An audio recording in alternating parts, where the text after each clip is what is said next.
Good evening, night owls, and welcome to Whisper Crowley, the place where stories linger long after the lights go out. Tonight, we prepared chilling tales paired with the soothing sound of rain to ignite your imagination and make your heart race. If you feel the cold creeping in, tap that like button. It helps keep the shadows alive. Tell us in the comments where you're listening from or share the scariest moment that sent shivers down your spine. Don't forget to subscribe. You wouldn't want to miss what lurks in the darkness ahead. I remember the moment clearly, the chill that ran down my spine when I first saw him. It wasn't so much his appearance as the way he moved, the familiar, haunting familiarity of every step he took.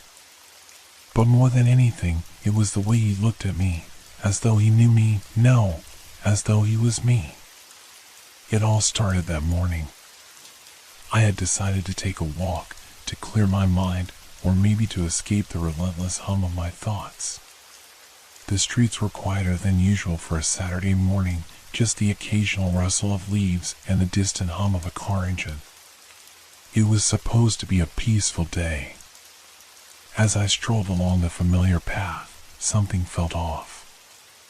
A quiet unease stirred in me, like a shadow at the edge of my mind. I couldn't shake it, but I pushed the thought away. Maybe it was nothing. Maybe I was just tired.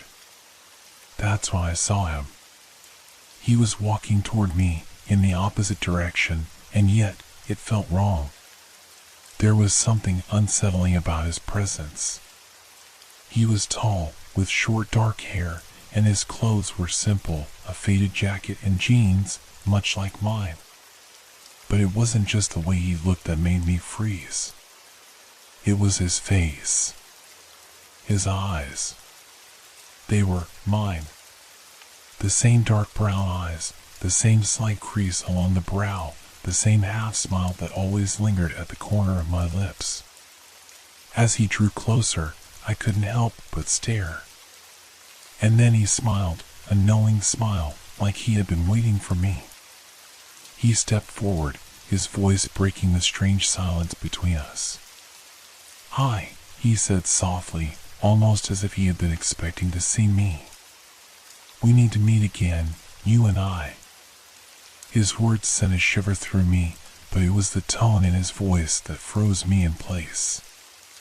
He said it so casually, as though we had known each other for years, but there was an eerie finality to it. Like it was something we had no choice but to do, something that could not be avoided. I wanted to ask him what he meant, but before I could, he turned and walked away. His figure seemed to fade into the distance, but the sense of unease didn't leave. It only grew stronger, gnawing at the edges of my mind. What had just happened? Who was that man? Why did he look exactly like me, yet feel so wrong? I glanced over my shoulder, half expecting him to still be there, standing at the end of the street, watching me. But there was no sign of him. Just the emptiness of the street. The quiet. I couldn't shake the feeling that something was coming, something that I wasn't ready for. I had to find answers, but I didn't know where to start. All I knew was that I couldn't let this go. I couldn't let him go. As the day wore on, I couldn't escape the thought of him. Every time I closed my eyes, his face lingered in my mind, a constant reminder that whatever this was, it wasn't over. It was only just beginning. And somewhere in the back of my mind, I knew this would be the last time I would ever meet myself. I couldn't stop thinking about it. The encounter had lodged itself in my mind, like an unsettling memory I couldn't place. Every time I tried to focus on something else, the image of his face, my face, would surface. His eyes, his voice, the strange familiarity, each detail echoed louder with each passing hour. That night, I tried to sleep, but the dark seemed heavier than usual. The sounds around me, the hum of the refrigerator, the occasional creak of the house, felt different, stretched, like they were coming from a distance I couldn't measure. I tossed and turned in bed, my mind racing with thoughts I couldn't control. Then, just as I began to drift into a restless sleep, I heard it. A sound that didn't belong. At first, it was faint, a soft rustling coming from somewhere far away. It was the kind of sound you might dismiss if you weren't already on edge, but tonight, I was listening. The rustling grew louder. It became distinct footsteps, slow, deliberate, moving closer. My heart skipped a beat. I sat up, my breath catching in my throat. I strained to hear, but the footsteps stopped. I held my breath, waiting. The silence in the room felt oppressive, like the walls were closing in around me. I tried to tell myself it was just the house settling, maybe a branch scraping against the window. But deep down, I knew that wasn't it.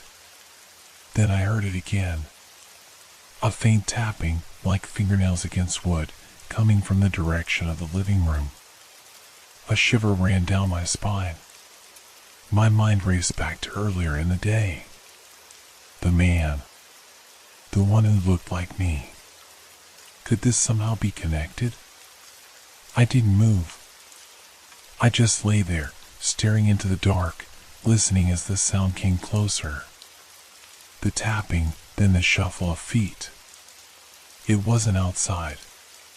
No, it was inside. Inside my house. I got up slowly, my legs trembling as I reached for the flashlight on my bedside table. The beam of light sliced through the dark, illuminating the walls in a sickly glow. I tiptoed toward the door, holding the flashlight like a weapon, my every step a calculated risk. The tapping continued. It was louder now, closer. I reached the door to the hallway.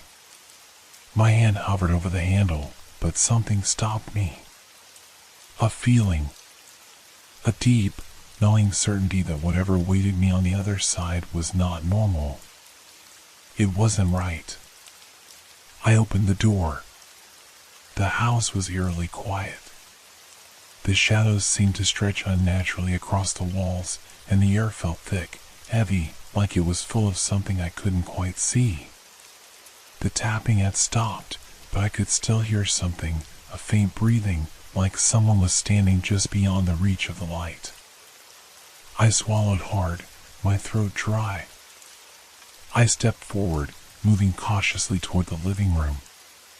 Every footfall was muffled by the carpet, but the silence in the air felt deafening. I was close now. Close enough to feel the weight of whatever was in the room with me. I rounded the corner into the living room, and there, standing by the window, was a figure. A silhouette, tall and still, staring out into the night. The shape of a person. But it wasn't a person. Not entirely. I froze. It was him. The man from earlier.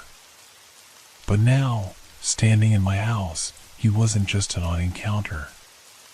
He was wrong. The way he stood, the way he breathed, it was off, somehow. His body seemed to flicker in and out of focus, like he wasn't entirely solid. A wisp, a shadow clinging to the edges of reality. And when he turned to face me, his expression was nothing like the calm familiarity from before. His eyes were wide, panicked, desperate. His lips trembled, and he whispered my name, but the voice that came out was not his own. It was mine. "We need to meet again," he said, his voice cracking, the words sounding strained, as though they were fighting to be heard. But before I could react, he was gone. Just like that. A flicker in the air, and he vanished into the dark. The room was silent again. I couldn't move. I stood frozen, my flashlight shaking in my hand. The air around me felt colder now, and I could almost hear the blood rushing through my ears. Had I imagined it? Had the stress of the day gotten to me? But deep down, I knew I hadn't imagined it. Whatever that thing was, it wasn't human. And it was here. The next morning, I couldn't bring myself to leave the house. I had to force myself to function, to do the things I usually took for granted. Breakfast. A shower. The mundane routine of the day. But everything felt wrong. It felt like I was living in someone else's skin, someone else's world. The air was too thick, too oppressive. The house seemed to be watching me, waiting. I kept replaying what had happened the night before in my mind, over and over again. The figure, my figure, standing by the window. His voice, broken and desperate, calling my name. The fear in his eyes. It wasn't a hallucination. I was sure of that. But what did it mean? Why was he here? I tried to push the thoughts away. I had to do something. I couldn't just sit here and let this, whatever it was, consume me. I needed answers. But where could I go? Who could I turn to? My phone buzzed, pulling me out of my thoughts.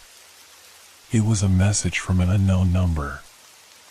I stared at it for a moment, my heart beating faster. It was a simple text. We have to meet again. It's the only way.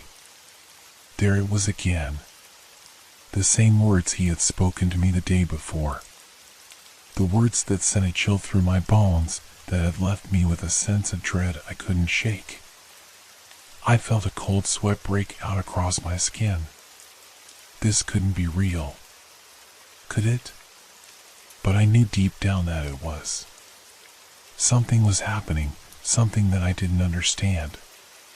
And I was caught in the middle of it. I quickly deleted the message and threw my phone onto the couch. I couldn't think straight. I couldn't trust my own mind anymore. Every sound, every shadow felt like it was a warning, like it was trying to tell me something. I needed to get out of this house, to clear my head. But as I stood up to leave, something stopped me. A sudden, overwhelming sense of being watched. I turned quickly, scanning the room, but there was nothing there. The room was empty, just as it should be. I stepped toward the door, but the hairs on the back of my neck stood up. I couldn't shake the feeling that I was being followed, that I wasn't alone. I opened the door and stepped outside. The air was cold, crisp, but it did nothing to ease the growing sense of unease. The street outside was quiet, the usual hum of the city muffled by the heavy silence. I glanced down the road, then across the empty sidewalk. Everything looked normal, but I knew better than to trust my eyes now. As I walked, I kept glancing over my shoulder, my eyes darting from side to side. Every sound seemed amplified, every shadow stretched further than it should. I was aware of every step I took, every breath. It was as if the world had suddenly become a place where nothing could be trusted, where everything was shifting just beneath the surface. And then, I saw him again. He was standing at the far end of the street, not moving, just watching. His face was pale, almost ghostly, his eyes wide and vacant. He wasn't even trying to hide anymore. He was there, out in the open, just standing, waiting. I froze. There was no mistake. It was him again. I was standing there, watching myself from a distance. I wanted to run, to turn around and flee, but I couldn't. My legs wouldn't move. My body felt like it was rooted to the spot. I just stared at him, or was it me, waiting for him to make the next move? The seconds stretched on forever. I didn't know if he was real, if he was even human anymore. But as I stood there, I felt something in the air change. The world seemed to hold its breath, as if it was waiting for something to happen. Something terrible. Finally, he moved. Slowly, deliberately, he started walking toward me, each step measured, as though he was counting down to something. My heart hammered in my chest, my body trembling with fear. I couldn't tear my eyes away from him, from myself. And then he spoke, his voice barely above a whisper. "It's too late. You can't escape." His words hit me like a physical blow, like the world was collapsing in on itself. I had no idea what he meant, but I knew it didn't matter. There was no way out. No way to stop it. He was right. It was too late. And as he came closer, I realized that this was not the first time we had met. It wasn't even the second. This meeting had been planned. The end had been written long before I'd ever realized it. And I had been walking toward it the entire time. I couldn't move. My legs felt like they were filled with concrete, heavy and unyielding. Every step he took toward me sent ripples of cold panic through my body. I should have run, should have screamed, but all I could do was watch as I came closer. The air around us felt thick, almost suffocating, as though the world had slowed to a crawl. The sounds of the street, birds, distant conversations, car engines seemed to fade into nothing, leaving only the sound of his footsteps, slow and deliberate. It was the kind of sound that should have been reassuring, the rhythm of someone walking. But it wasn't. It was too quiet. Too deliberate. His face was pale, more so than I remembered. There was something almost ethereal about him now, something wrong with the way his skin stretched tight over his bones. His eyes, my eyes, were wide, pupils dilated. His lips trembled slightly, as though he was on the verge of saying something. But no words came. He was almost within arm's reach when I finally found the strength to speak, though my voice felt foreign and my mouth shaky and thin. "Who are you?" The question barely made it past my lips, but the answer was clear even before I finished asking. He was me. But not me. He paused, and I could see the faintest trace of a smile tug at the corner of his mouth. It wasn't a smile of comfort, of reassurance. No, it was something darker. It was the smile of someone who had seen things I couldn't understand, someone who knew a secret I wasn't ready to face. "We're not the same," he said, his voice low, the words carrying a weight I couldn't comprehend. "Not anymore." The statement hung in the air between us, thick and suffocating. I felt the ground beneath my feet shift, as though the earth itself was tilting. I wanted to run, to scream, to get away from him, but the world felt too heavy, too oppressive. The more I stared at him, the more I studied him, the more I realized he wasn't just some twisted version of me. He was something else. Something worse. He stepped closer, and suddenly, the world around us seemed to shudder. The sky above darkened, the wind picking up in violent gusts. The distant sounds that had once felt so far away were now deafening, crashing in my ears like waves breaking against the shore. My heartbeat was all I could hear, thundering in my chest. And then I saw it. The shadow. It wasn't a trick of the light. It wasn't my imagination. The darkness that clung to his figure seemed to stretch, growing longer, thicker, until it seemed to swallow him whole. His body flickered, like a bad signal on a television, his shape warping and contorting. I could feel it now, whatever he was. He wasn't a man, at least not in the way I understood it. He was something else. Something that shouldn't exist. A creature. A ghost. A nightmare, maybe. But whatever he was, I knew he was not me. Not anymore. I've been waiting for this, he whispered, his voice now a strange mix of my own and something else, something dark. You never understood, did you? You always thought you were alone, that you were the only one who mattered, but that's not true. There's more than one of us. More than one version. His words echoed in my mind, bouncing off the walls of my skull. What was he saying? Versions? I didn't understand. Before I could ask, he raised his hand, and the world seemed to break. A crack appeared in the air between us, like glass shattering. It wasn't a physical crack, not in the way you would expect, but a crack in reality itself.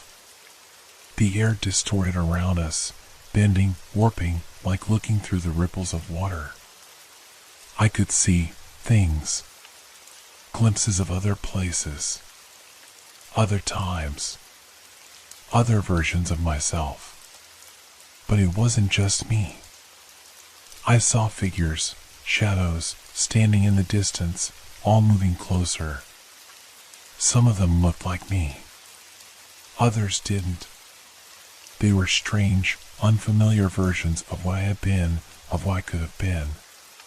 Some had hollow eyes, others had twisted smiles, but all of them were waiting, standing silently, watching. The crack in reality widened, and I felt a cold, overwhelming sensation of being pulled in, as though the world was unraveling around me. My body trembled, and I could feel the grip of something, someone, gripping my mind, pulling at the edges of my thoughts. It's not just you anymore, he said again, his voice louder now, rising over the growing cacophony. We've all been waiting. You're not alone. You never were. I wanted to scream. I wanted to run. But it felt like my body was no longer my own. Like I was being dragged into something I couldn't escape, something beyond my control. And then, just as quickly as it had started, everything went still. The world snapped back into place, the crack in reality closing with a sickening sound. The figures, the shadows, they were gone. And so was he.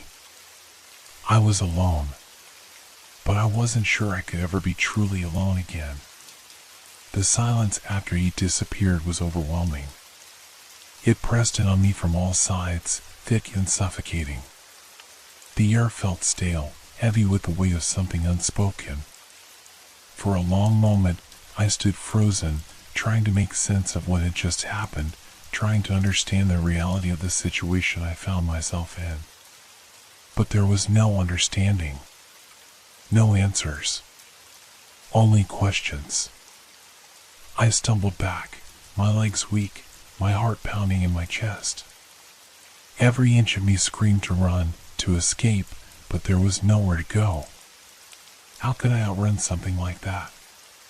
How could I escape a world where I wasn't the only version of me? I wanted to believe it was a nightmare. That everything I had seen, felt, and heard was just a trick of my mind, a product of fear and stress. But deep down, I knew better. What I had witnessed was real. I had seen those other versions of myself, those shadows that had moved in and out of reality. I had felt the pull of whatever this thing was. It wasn't over. It couldn't be. I turned and walked quickly back toward my house, the feeling of being watched returning in full force. It wasn't just paranoia anymore. Someone was out there, waiting, following. I could feel their presence, lurking at the edges of my vision, just beyond reach. As I reached the door, I hesitated. A voice in the back of my mind whispered that I needed to stay alert, that I couldn't just go inside and hide. That wouldn't be enough. It never would be. But I couldn't shake the sense of urgency, like there was no time left, like something was closing in on me from all sides. I stepped inside and locked the door behind me. My hands were shaking, my breath ragged. I walked through the house, my footsteps muted on the wooden floor, my senses on high alert. I checked every room, every closet, but there was nothing. Nothing out of place. Nothing that could explain the terror I was feeling. But the feeling didn't go away. It lingered, thick and heavy in the air, pressing down on me. Something was coming. I could feel it. I grabbed my phone, my fingers trembling as I unlocked it. The message from the unknown number was still there, the words glaring back at me. We have to meet again. It's the only way. I felt a cold shiver crawl down my spine as I stared at the screen. Was this just a cruel game? A trap? Or was it something else? A warning? The sound of the doorbell rang through the house, sharp and unexpected.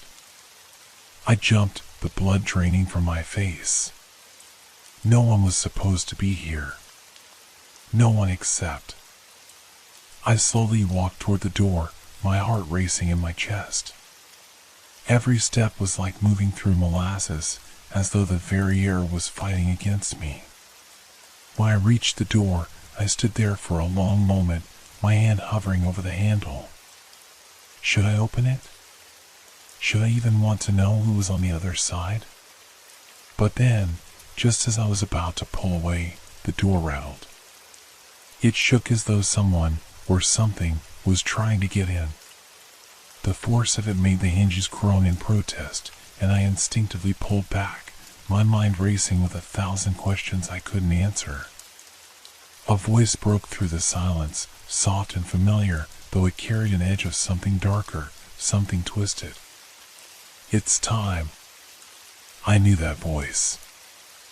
I didn't need to look to know who it was. The door creaked open slightly on its own, and I felt an icy gust of wind rush past me, carrying with it the scent of something damp, something decayed. The air around me grew colder, more suffocating. And then I heard it. Footsteps. Slow. Measured. Drawing nearer, one step at a time. I couldn't move. I couldn't breathe. My mind screamed at me to run, to escape, but I was paralyzed, rooted to the spot. And then he appeared. The figure stood in the doorway, his silhouette framed by the darkness outside. His eyes, my eyes, shone in the dim light, wide and unblinking. His face was twisted, no longer a mere reflection, but something far darker, far more sinister. He stepped forward, and I stepped back instinctively, but the door slammed shut behind me, trapping me inside. It's time, he repeated, his voice now louder, more insistent. The door is open. There's no turning back now. I didn't understand what he meant, but I knew this was it. This was the end. My body was trembling, my mind reeling, but I didn't have time to think. I could feel the presence of others behind him, in the shadows, waiting, watching. They were all there. The versions of me. The ones I had seen, the ones I had felt. They were coming, and I was trapped. I don't understand, I whispered, my voice barely audible. What do you want from me? His lips curled into that twisted smile. We want you. All of you. Every version. Before I could react, the shadows surged forward, engulfing me, swallowing me whole. And then, everything went dark.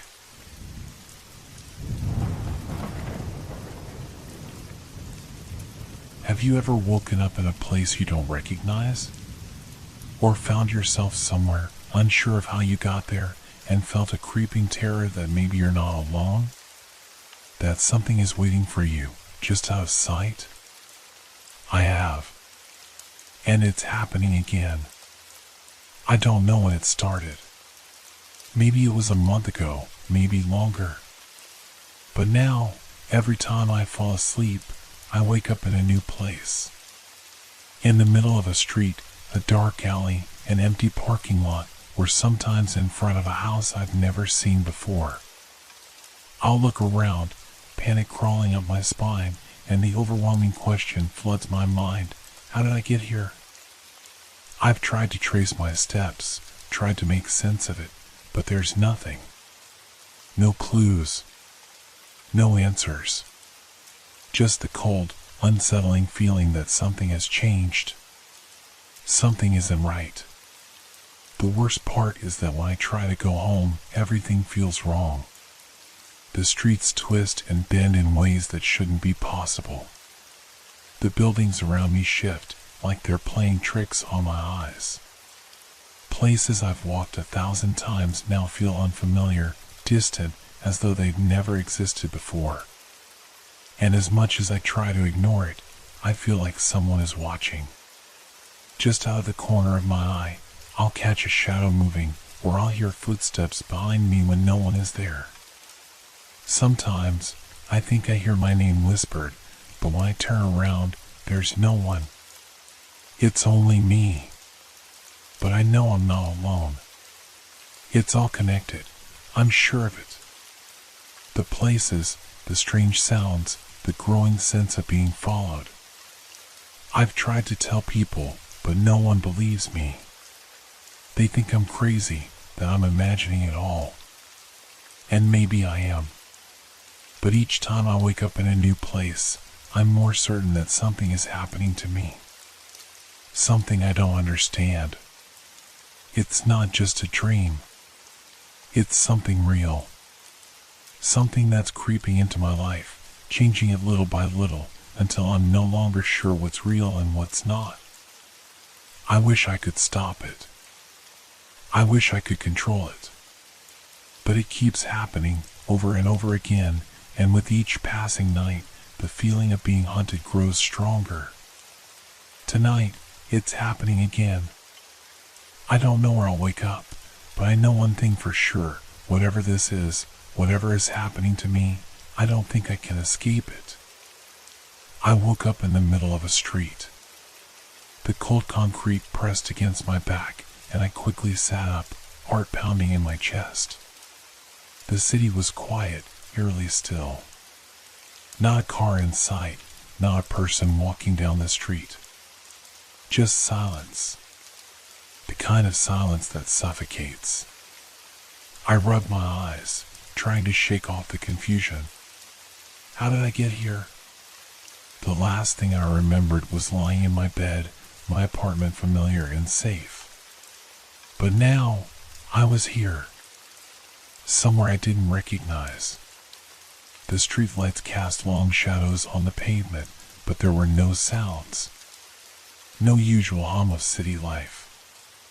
It was like the world had stopped, frozen in place.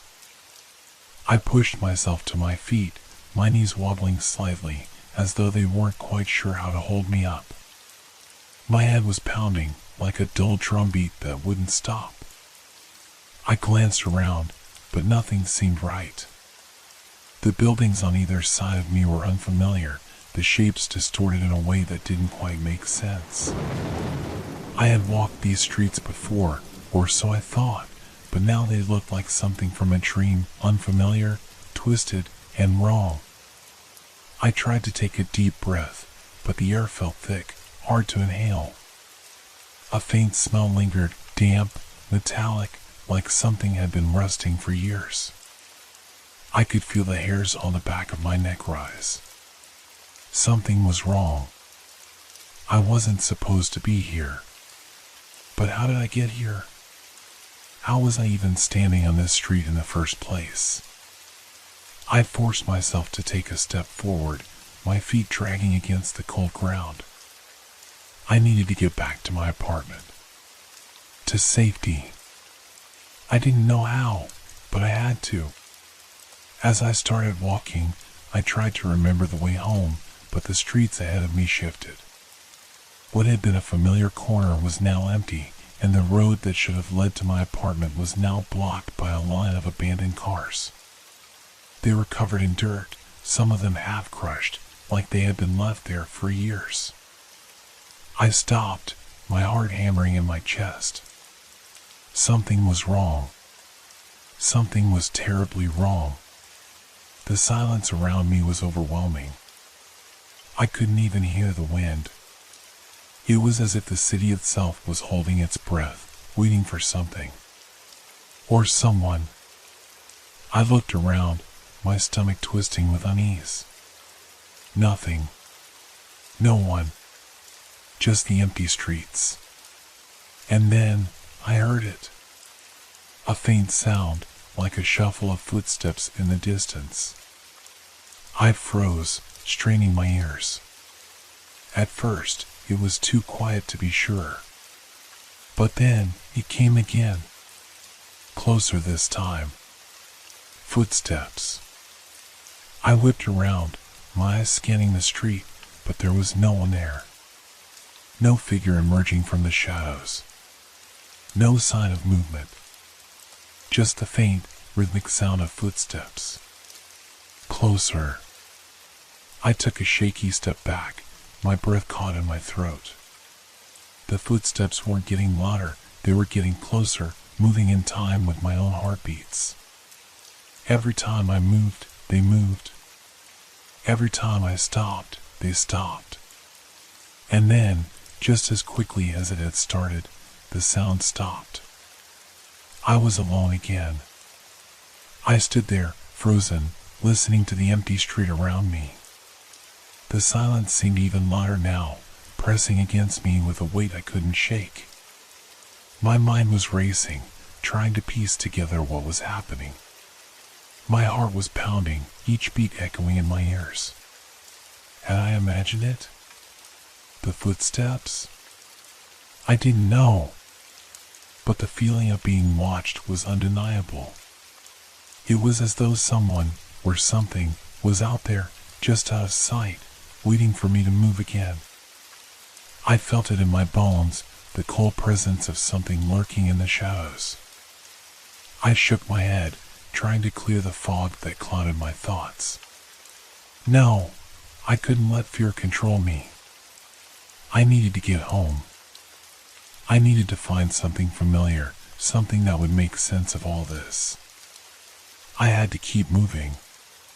But when I turned to face the street ahead, everything had changed. The buildings I had been walking past only moments ago were gone, replaced by something else entirely. The street was now lined with strange, unfamiliar structures, tall, looming buildings that seemed to stretch endlessly upward. The windows were dark, their glass cracked, as though abandoned for years. The air around me felt colder now, a biting chill creeping up my spine. I took a hesitant step forward, but the ground beneath me felt wrong. The pavement was cracked and uneven, covered in a thick layer of dust and grime. The smell of decay hung in the air, like a forgotten place that had been left to rot in silence. I stopped, trying to get my bearings. This wasn't the city I knew. This wasn't even the street I had been walking down. It felt like I had stepped into a different version of the world, a place where time had forgotten itself, where nothing made sense. I tried to force my legs to move, but my body felt heavy, reluctant. I needed to find my way back to something familiar, but everything around me seemed to mock that desire. The street stretched out in front of me, endless and uninviting. Each step I took seemed to lead me further away from home, further away from anything I could recognize. Then, I heard it again. The faint shuffle of footsteps, like someone walking just behind me. I spun around, but there was no one there. No figure in sight. Nothing but the shadows that seemed to stretch unnaturally across the street.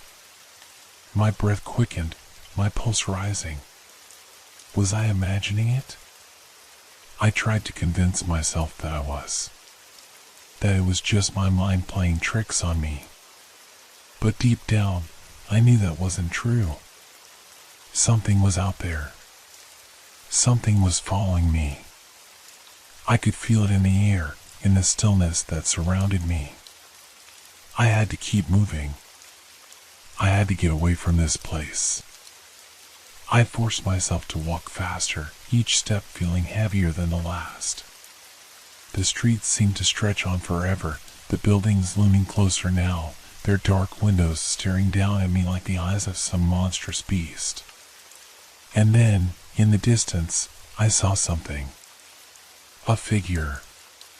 It stood at the end of the street, barely visible in the shadows, but I could feel it watching me. I stopped in my tracks, my breath catching in my throat. The figure didn't move. It just stood there, as still and silent as the rest of the world around me. I couldn't make out any details, only the shape of a person standing motionless in the dark. And then, the footsteps started again. Closer. I turned away quickly, my feet carrying me forward before my mind had a chance to catch up. I didn't know if I was running towards something or away from it, but I couldn't stop. I couldn't let whatever that figure was get any closer. My heart was racing, pounding in my chest as I sprinted down the street. The city around me seemed to blur, the buildings and streets warping, shifting, as though they were alive, rearranging themselves just to keep me off balance. The figure was still behind me, still there in the corner of my mind, but I couldn't look back. I couldn't stop running.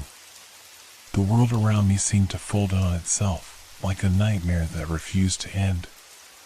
The streetlights flickered and buzzed, their light casting long, twisting shadows that stretched toward me as I passed. I could feel the air growing colder, heavier, like something was closing in. And then, I heard it, the sound of something scraping against the ground, slow and deliberate. Like nails on a chalkboard, the noise sent a chill through my spine. It was coming closer, right behind me. I could hear the footsteps now, each one clearer, louder, closer. I couldn't outrun it. I couldn't escape. I turned a corner, desperate to find something, anything, that could help me understand where I was. But all I found was more of the same endless, twisted streets, dark alleys that seemed to stretch forever. I was lost.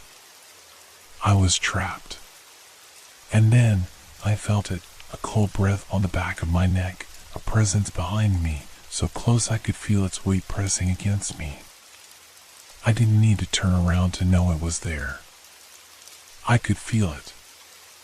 I could hear it, breathing down my neck, its footsteps mirroring mine. I wasn't alone. I knew, in that moment, that whatever was following me was no longer a figment of my imagination. It was real. It was here. And it was getting closer. The air around me was thick now, heavy with an unbearable tension. Each breath I took felt like I was inhaling something cold and damp. The footsteps behind me were no longer distant, no longer uncertain.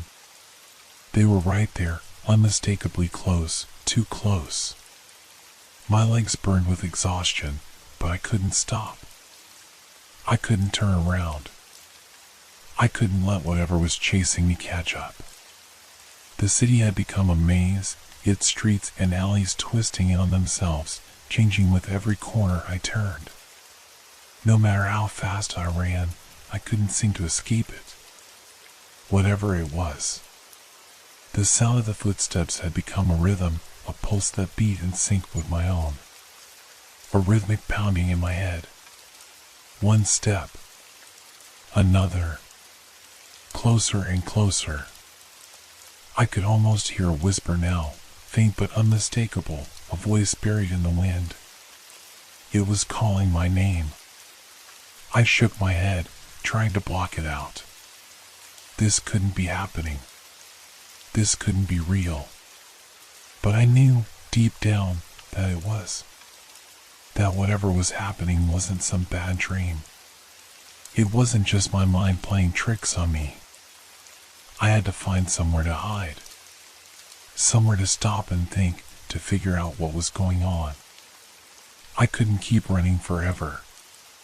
The street ahead curved sharply, and I took the turn without thinking, nearly tripping over my own feet. The sound of my footsteps, loud against the silence, made me jump, my heart lurching in my chest. I skidded to a halt when I reached a dead end. A brick wall loomed in front of me, tall and featureless, a barrier that seemed to have appeared out of nowhere. No windows, no doors. Just smooth, unbroken stone. I was trapped. I spun around, my eyes frantically scanning for another way out, but the alley behind me was empty. There were no figures, no movement, just the distant hum of the city. The footsteps had stopped, but I knew better than to think it was over. The air felt different now, thicker, as if the city itself had grown heavier. I stood still, listening, every nerve on edge. I could feel it. Something was watching me from the darkness. Not behind me. Not around me. But above me.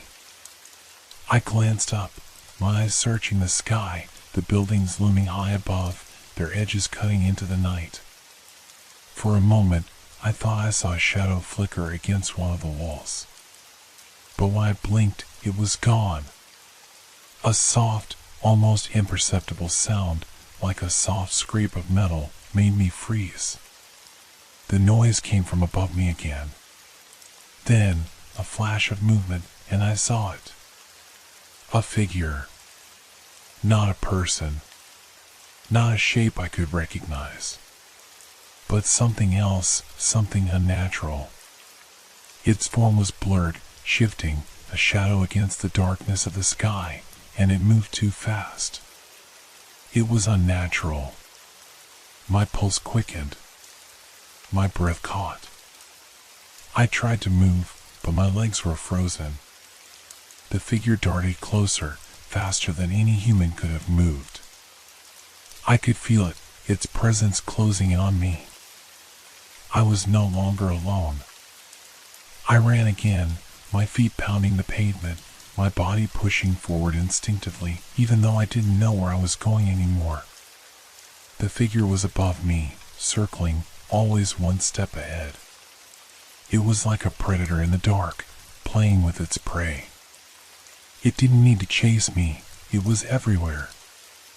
I could feel the cold again, the chill of its presence, creeping up my spine, filling my lungs with the air that tasted of metal and rust. Every turn I made, every street I entered, led me back to the same place, a dark, empty block with that same brick wall. No escape. No way out. I could hear the scraping noise again, louder now, like claws against stone. The figure was closer. I could feel it breathing down my neck, its presence suffocating me. And then it spoke. A voice, low and raspy, a whisper that sent a shiver through me. "You're not supposed to be here." I spun around, my heart slamming against my ribs. But I couldn't see anything. Nothing. Just the empty street, the cold shadows, the haunting silence. The voice had come from everywhere and nowhere all at once. My mind raced. What did it mean? Not supposed to be here? Was it talking about the city? About me? I had to get out. I had to find a way home. But every direction I turned, every corner I tried to escape down, led me back to the same place, the same wall. I stumbled backward, my breath ragged in my chest. And then I heard the footsteps again. Louder now. More determined. Closer. I spun around one last time, and this time I saw it. A figure, more defined now, stepping out of the shadows. It was tall, slender, its features hidden in the dark. It moved toward me slowly, deliberately, its footsteps the only sound in the world. I was trapped. There was nowhere to go, no way to outrun it. The figure stopped just a few feet away, its form now clear. It wasn't human. Not completely.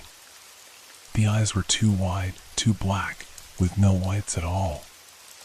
They gleamed in the dark, watching me, studying me. And its mouth, when it opened, revealed rows of jagged teeth, sharp and endless.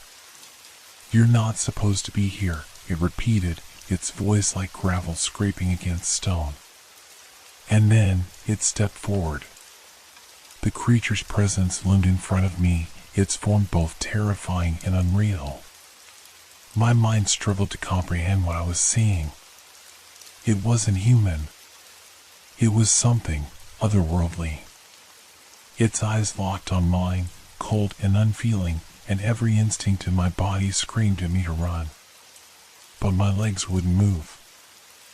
I was frozen, paralyzed by fear.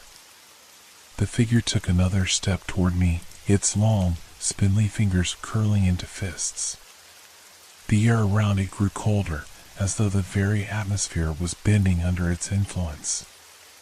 A thick, suffocating silence hung in the air. No wind, no city sounds, just the steady beat of my heart pounding in my chest, like a warning. "You should have never come here," it rasped, its voice low, like a distant echo of something older than time itself. I could feel its words in my bones. Every syllable seemed to vibrate in the air, reverberating through my body. The ground beneath me felt unsteady, as though it might open up at any moment, swallowing me whole. I tried to take a step back, but my feet refused to obey. My body was betraying me. The figure seemed to notice, its lips curling into a grotesque smile, exposing sharp, uneven teeth that glinted in the dim light. "There's no escape," it whispered, as if enjoying my struggle. "This is your reality now. And it's mine." With a sudden movement, the creature lunged at me, its long arms reaching out, its fingers clawing toward my throat. My body reacted before my mind could catch up. I dove to the side, barely managing to avoid its grasp. My heart raced, adrenaline flooding my veins. I scrambled to my feet, disoriented, panic setting in. The creature hissed, its body twisting unnaturally as it turned to face me again. Its eyes never left me, burning into my very soul. It moved with a speed I couldn't match, and I was certain that if it caught me, I would never escape. But there was something else, something more terrifying. The city.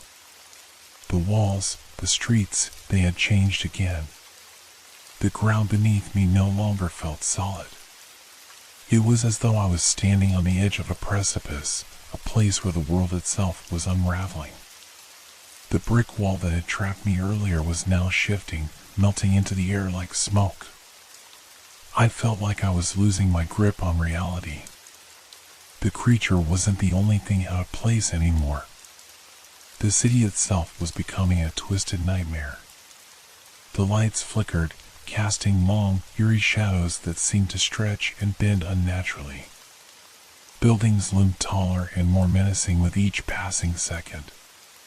The streets seemed to grow narrower, more oppressive. I spun around, my eyes frantically scanning for another way out, but the alley behind me was empty. There were no figures, no movement, just the distant hum of the city. The footsteps had stopped, but I knew better than to think it was over. The air felt different now, thicker, as if the city itself had grown heavier. I stood still, listening, every nerve on edge. I could feel it. Something was watching me from the darkness. Not behind me, not around me, but above me. I glanced up, my eyes searching the sky, the buildings looming high above, their edges cutting into the night. For a moment, I thought I saw a shadow flicker against one of the walls. But when I blinked, it was gone. A soft, almost imperceptible sound, like a soft scrape of metal, made me freeze. The noise came from above me again. Then, a flash of movement, and I saw it. A figure. Not a person. Not a shape I could recognize. But something else, something unnatural.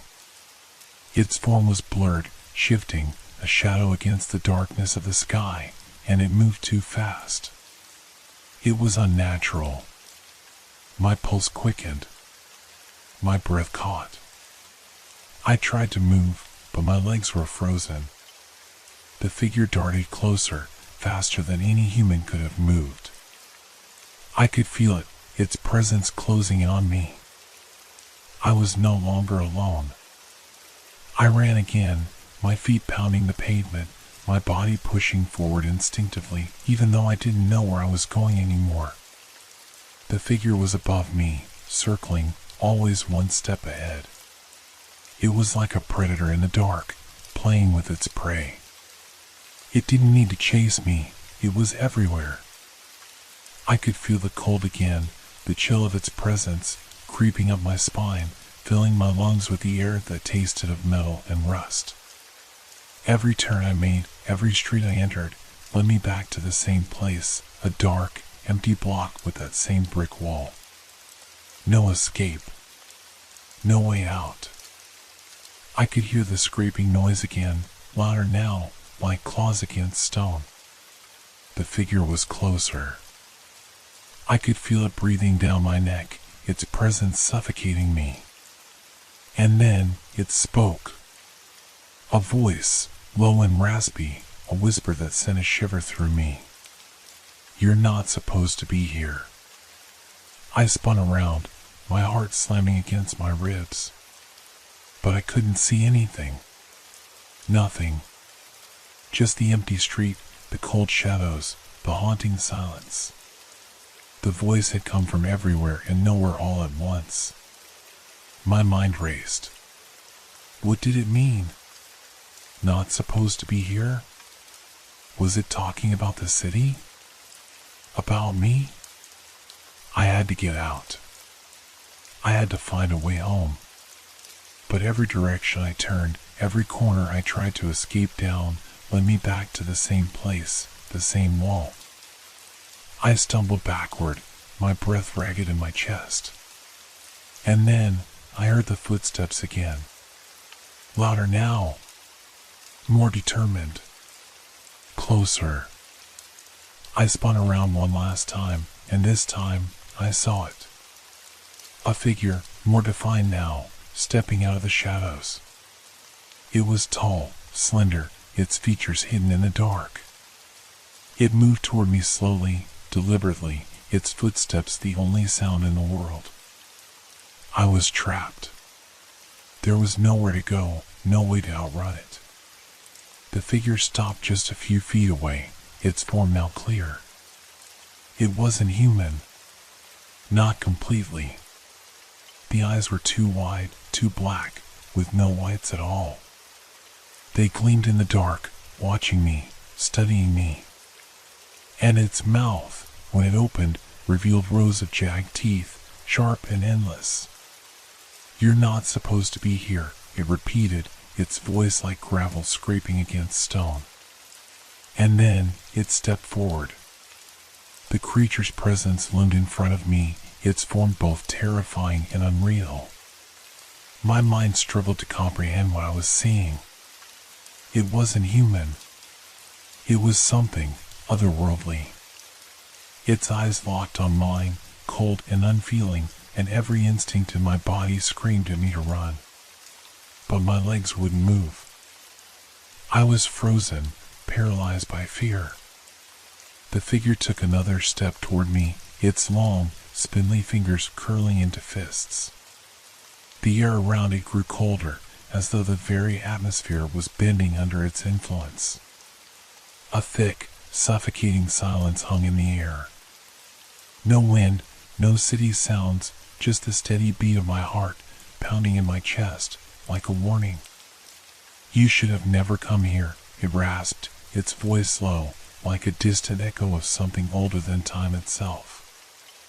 I could feel its words in my bones. Every syllable seemed to vibrate in the air, reverberating through my body. The ground beneath me felt unsteady, as though it might open up at any moment, swallowing me whole. I tried to take a step back, but my feet refused to obey. My body was betraying me. The figure seemed to notice, its lips curling into a grotesque smile, exposing sharp, uneven teeth that glinted in the dim light. "There's no escape," it whispered, as if enjoying my struggle. "This is your reality now. And it's mine."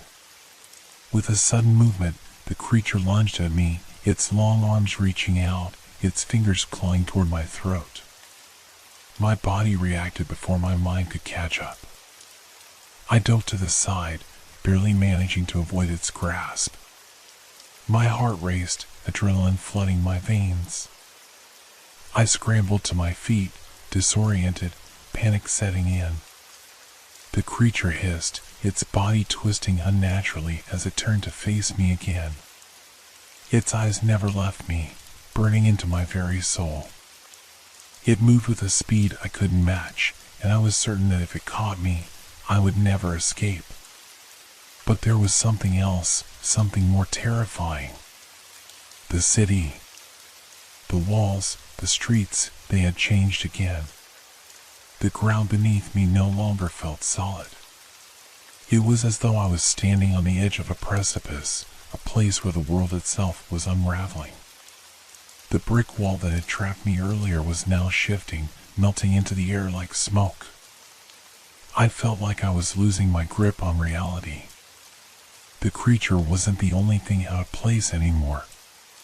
The city itself was becoming a twisted nightmare. The lights flickered, casting long, eerie shadows that seemed to stretch and bend unnaturally. Buildings loomed taller and more menacing with each passing second. The streets seemed to grow narrower, more oppressive. I was caught in a world that was warping around me, where nothing was as it should be.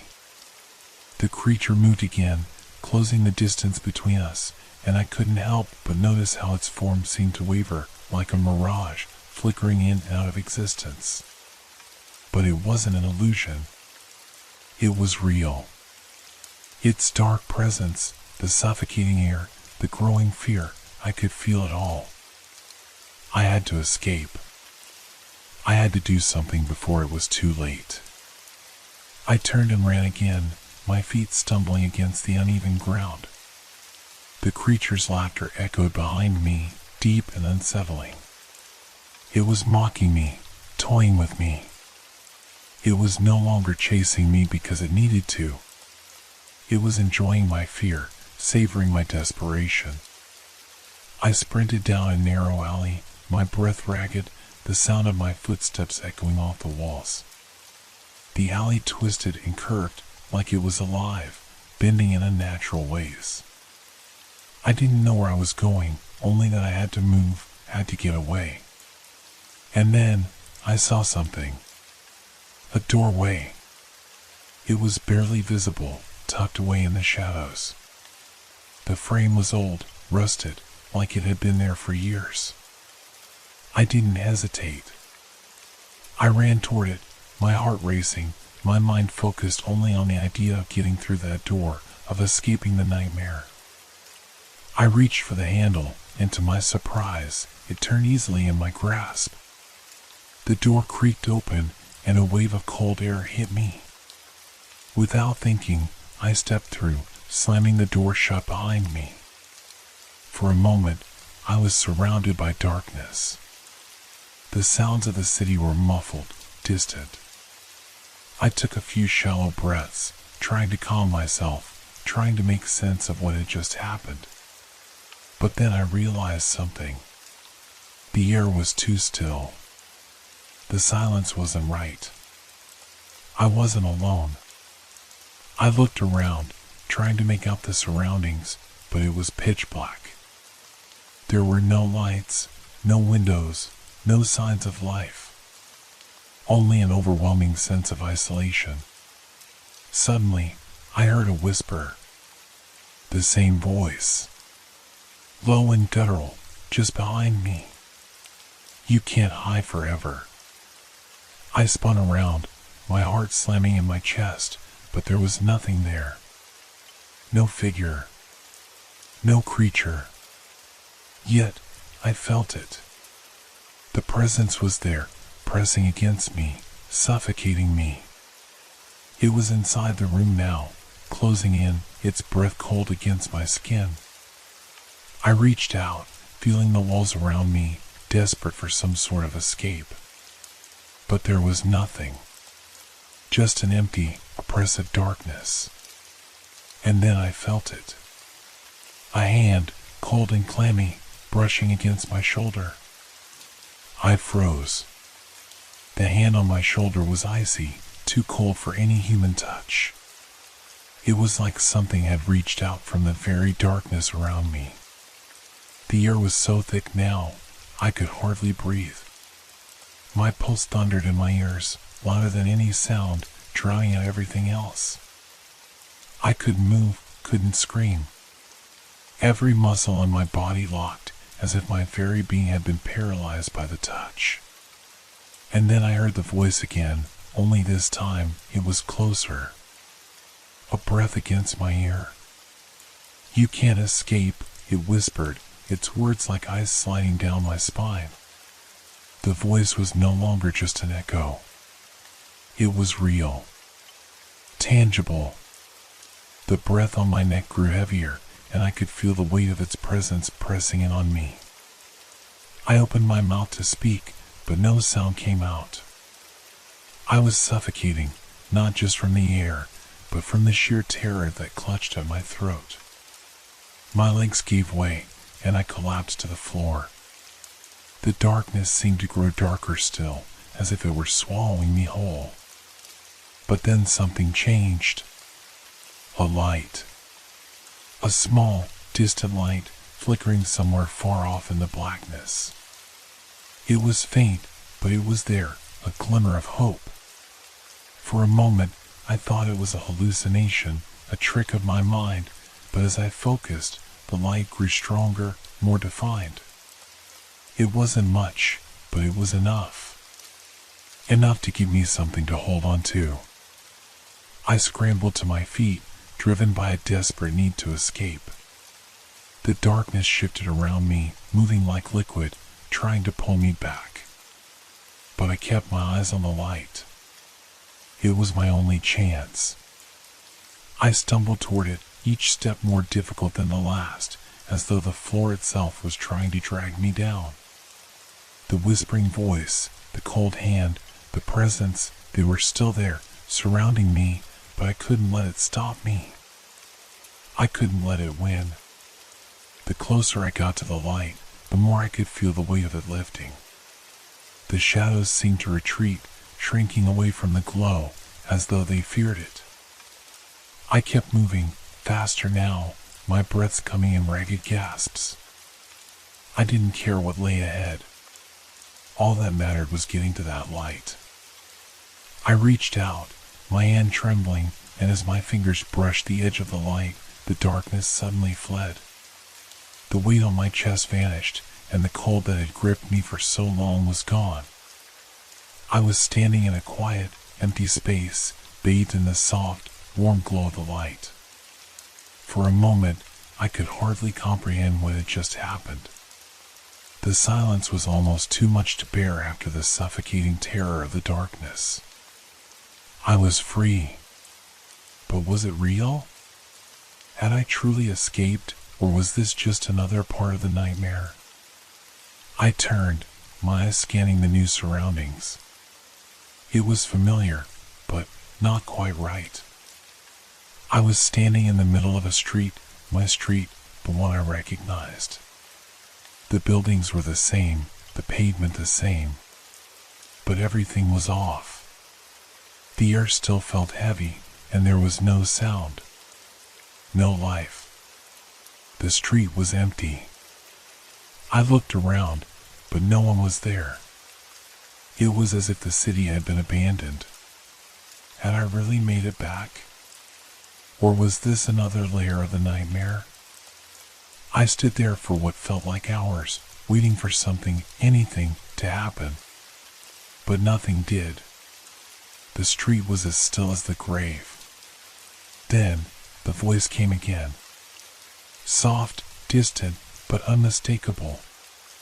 "You're still here," it whispered. I spun around, my heart skipping a beat.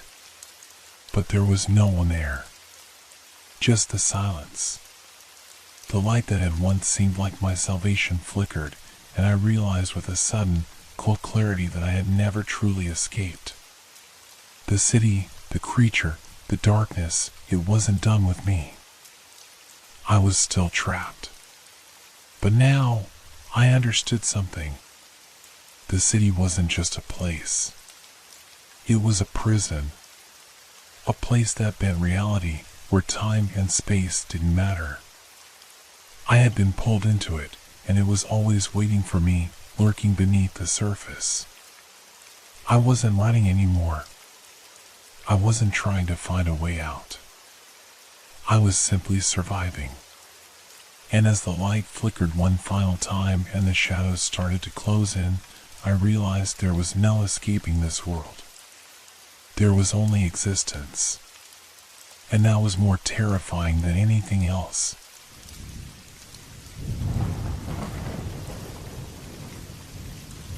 Have you ever walked into a place where the air itself feels wrong?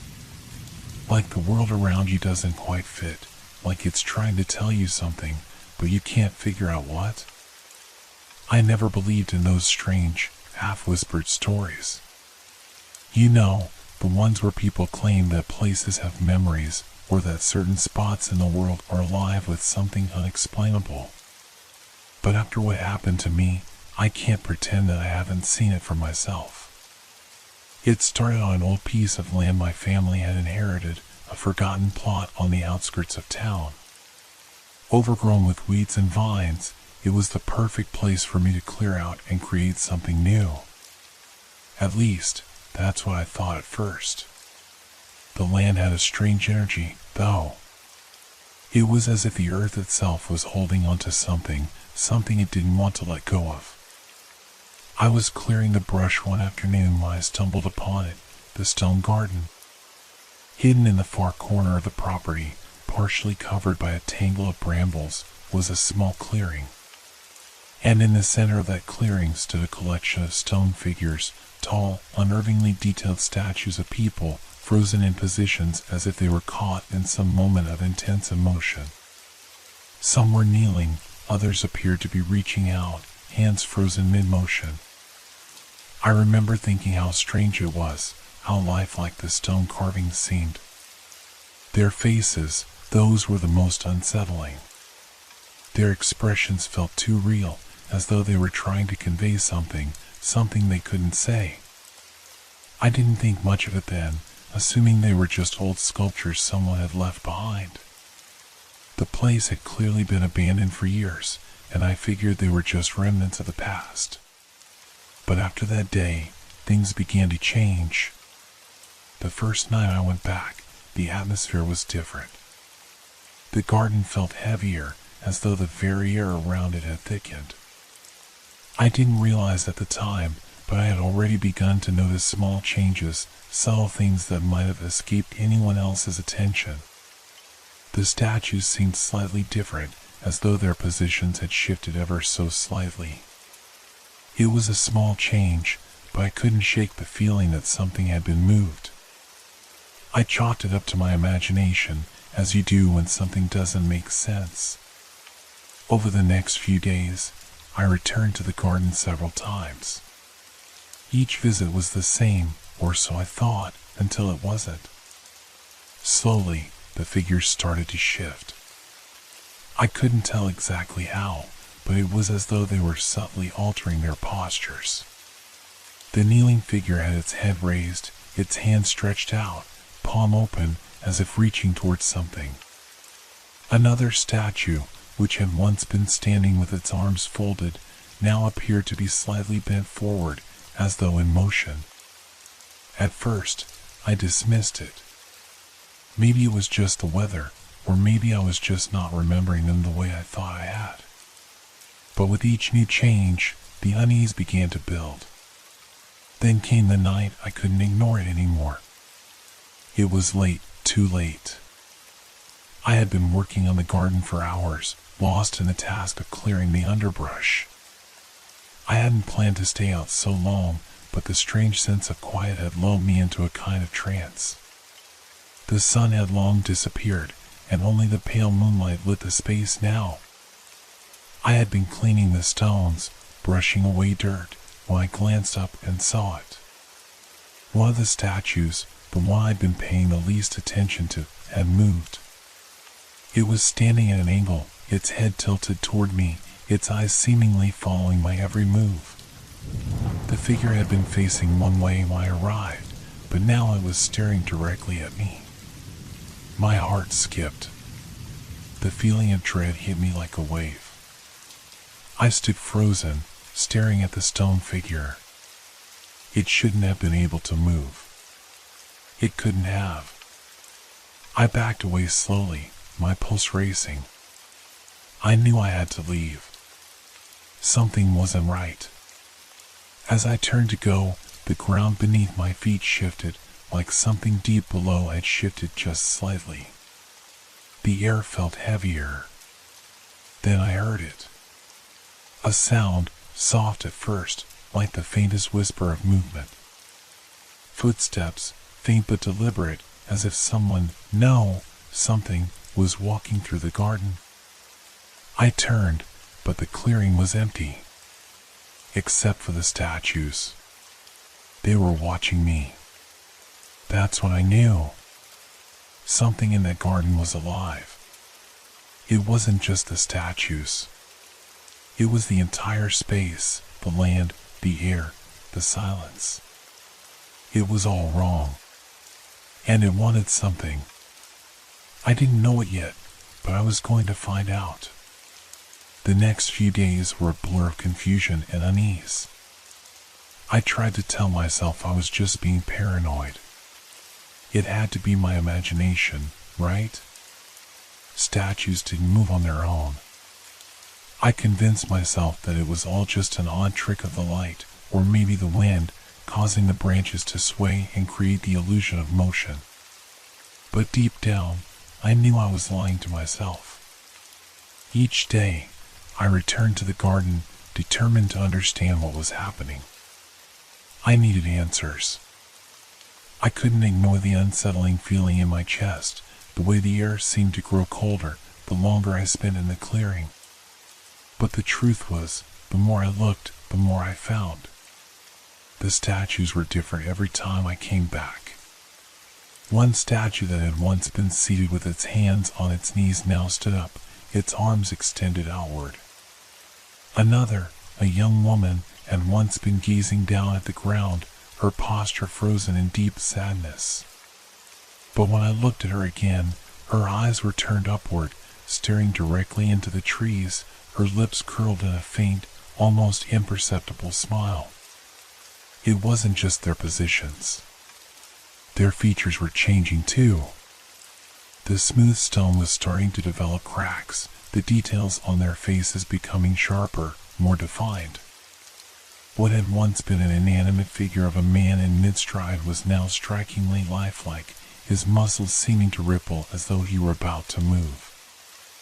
I wanted to scream, but I couldn't. I didn't even know what to scream at. I took a step back, my heart pounding. The statues seemed to be watching me.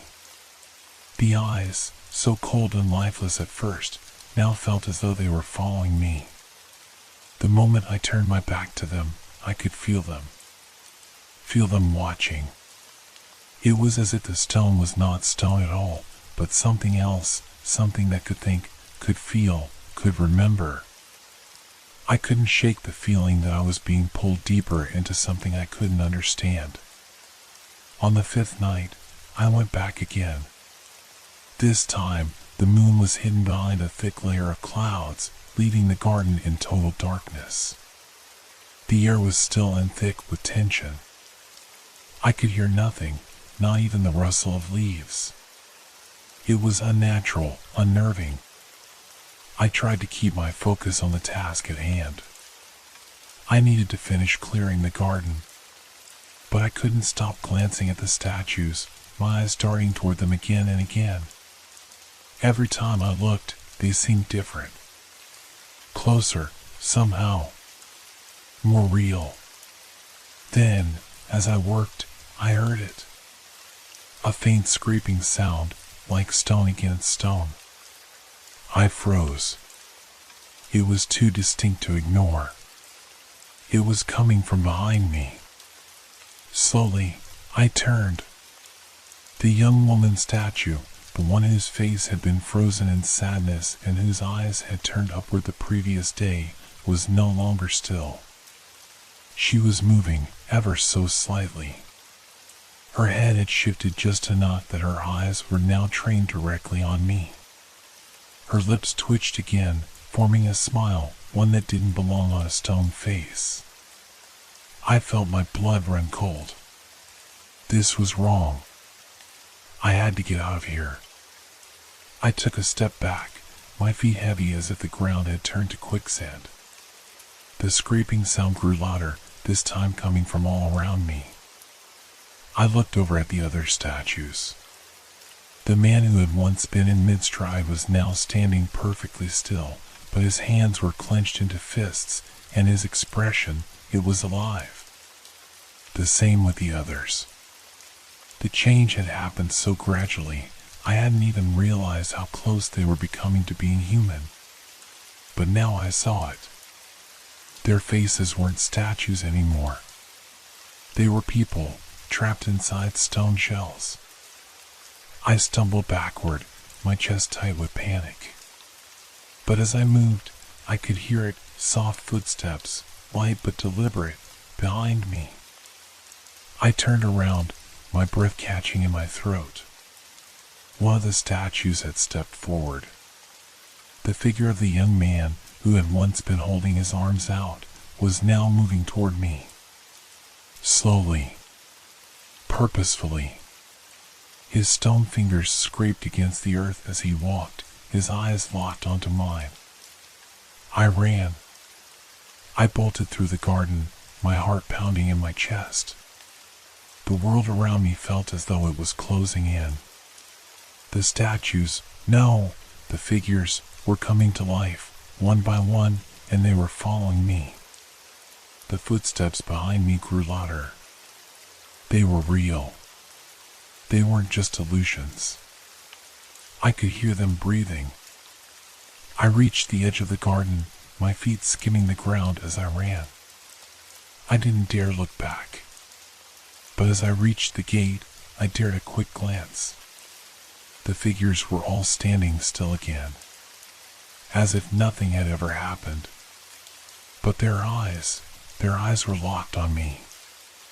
I didn't wait another second. I ran out of the garden and slammed the gate shut behind me, my chest heaving with panic. I leaned against the gate, trying to catch my breath, my heart racing. I didn't understand what was happening, but I knew one thing: the garden didn't want me to leave. The statues didn't want me to leave. I spent the night trying to forget what I'd seen, trying to convince myself that I had imagined it. But every time I closed my eyes, I saw the faces of the statues. And I heard the footsteps. Soft, echoing, relentless. I don't know what's happening there, but I know I can't go back. I don't know if I can escape. The days after that night blurred into a haze of confusion and fear. I couldn't get the images of the statues out of my head. No matter how hard I tried, I kept hearing their footsteps in my mind, the scraping of stone against the ground, the way they moved so slowly, so deliberately. It felt like they were watching me, waiting for something. But what?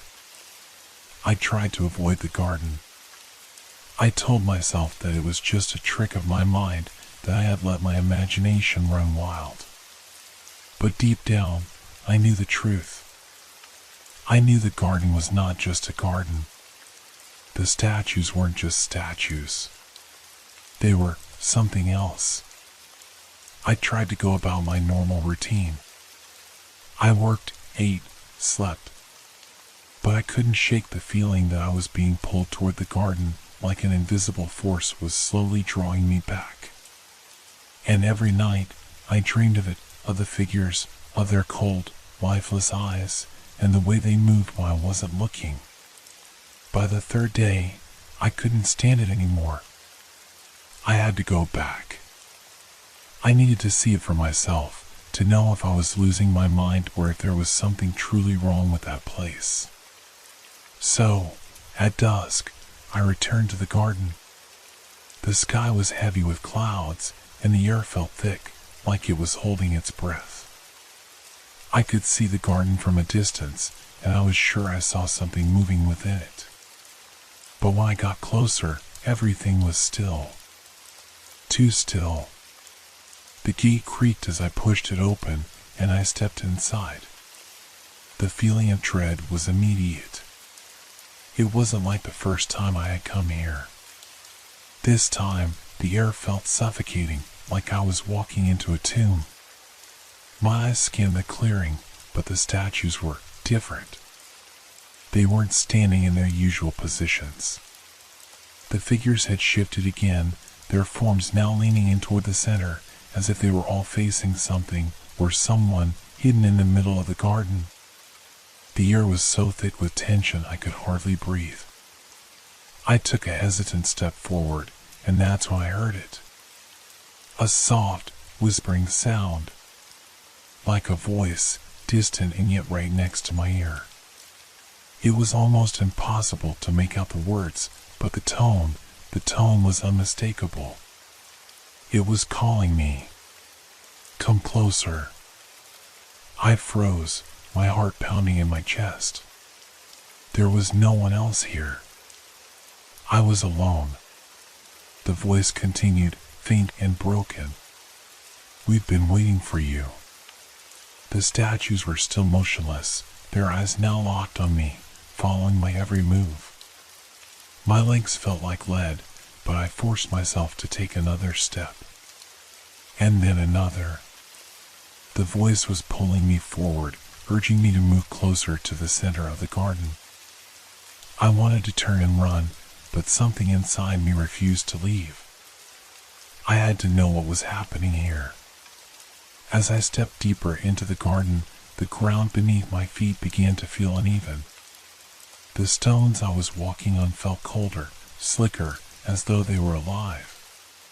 The air was thick with the scent of damp earth and something else, something metallic. I couldn't place it, but it made my skin crawl. Then, I saw it.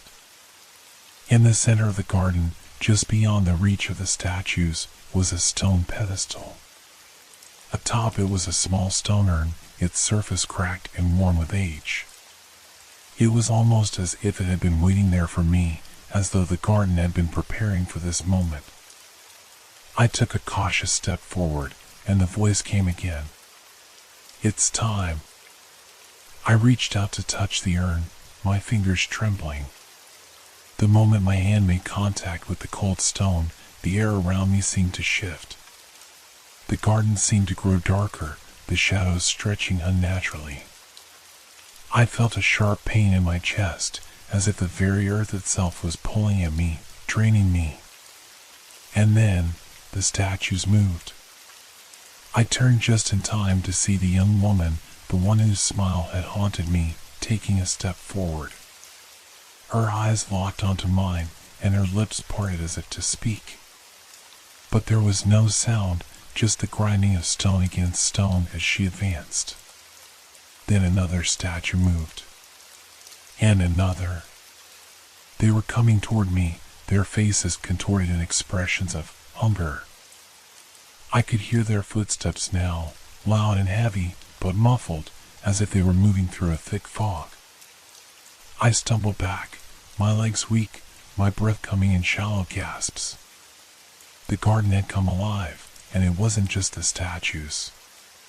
The ground was shifting beneath me, the trees bending, their branches reaching out as though trying to ensnare me. The voice was louder now, surrounding me, echoing in my mind. You shouldn't have come. I turned and ran, but the ground seemed to move beneath me, the stones shifting, the earth pulling at my feet. The figures were closing in. I could hear their breath, their movement, as if they were real people.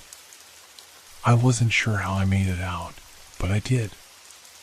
I somehow broke free from the garden's grasp and ran until I couldn't hear the footsteps anymore. When I reached the edge of the land, I stopped, gasping for air, my heart pounding in my chest. I didn't look back. I didn't need to. I knew they were still there, watching, waiting. The garden wasn't done with me. And it wasn't done with anyone. It had been days since I had left the garden behind, but the memory of it wouldn't fade. It gnawed at me, relentless, like something trying to crawl under my skin. Every time I closed my eyes, I saw those statues, those lifeless faces twisting into something more. More alive. More hungry. I didn't sleep well. The nights were filled with restless dreams, flashes of the garden, of the urn, of the statues closing in around me, of that haunting voice. The strange sensation of being pulled into the garden was still with me, like an invisible thread tugging at my mind. I couldn't stop thinking about it. I couldn't escape it. Everywhere I went, there was something that reminded me of it. A statue in a park, a cracked stone urn, the sound of stone scraping on stone. It all felt like a warning. Like I was being drawn back to that place, even though I knew deep down that I shouldn't go. But it wasn't just the garden that was calling to me. It was something deeper, something that had begun to twist inside me ever since that night. I felt different. The world around me seemed wrong. People seemed distant, as though they were out of reach, like I was moving through the world in a fog. I couldn't connect with anything or anyone. The more I tried to ignore the garden, the stronger the pull became. I knew I had to go back. I had to face whatever was happening. I couldn't keep running from it. But there was a part of me, deep down, that was terrified of what I might find. It wasn't just a garden. I knew that now. It was something ancient, something alive. It had been waiting for me. And now, it had marked me. I made my decision one evening as the sun began to set and the shadows lengthened. The garden was calling to me again, its pull undeniable. I couldn't resist it any longer. I returned to the place. The familiar sight of the stone wall, the rusted gate, the darkened clearing beyond. Everything looked the same, yet everything felt different. The air was thick, suffocating. The sounds of the city outside seemed distant, as though they didn't belong here. I stepped into the garden once more, the gate creaking as it swung open. The feeling of dread was immediate. The statues were still in their positions, but something had changed. They weren't as still as they had been before. It was subtle at first, but I could feel it, the tension in the air, the sense that something was different. I hesitated, but the voice from before, soft and insistent, whispered in my mind. "Come closer." My heart raced, but my legs moved of their own accord. I couldn't stop myself. I was drawn toward the center of the garden again, where the pedestal stood, the urn atop it like some forgotten relic. The voice grew louder, more urgent. "It's time." I reached out to touch the urn, but as my fingers brushed its surface, I felt a jolt, like an electric shock, the sensation searing through my skin and into my bones. The garden seemed to shudder, as though it had awakened. The statues, they were moving again. But this time, they weren't just shifting their positions. They were growing. The young woman, The one whose face I had seen so many times was no longer just a statue. She was flesh now, her skin pale and cold, her eyes wide open, filled with an unsettling emptiness. She stepped off the pedestal, her movements slow and deliberate. I backed away, my mind racing. This can't be real. This can't be happening. But it was.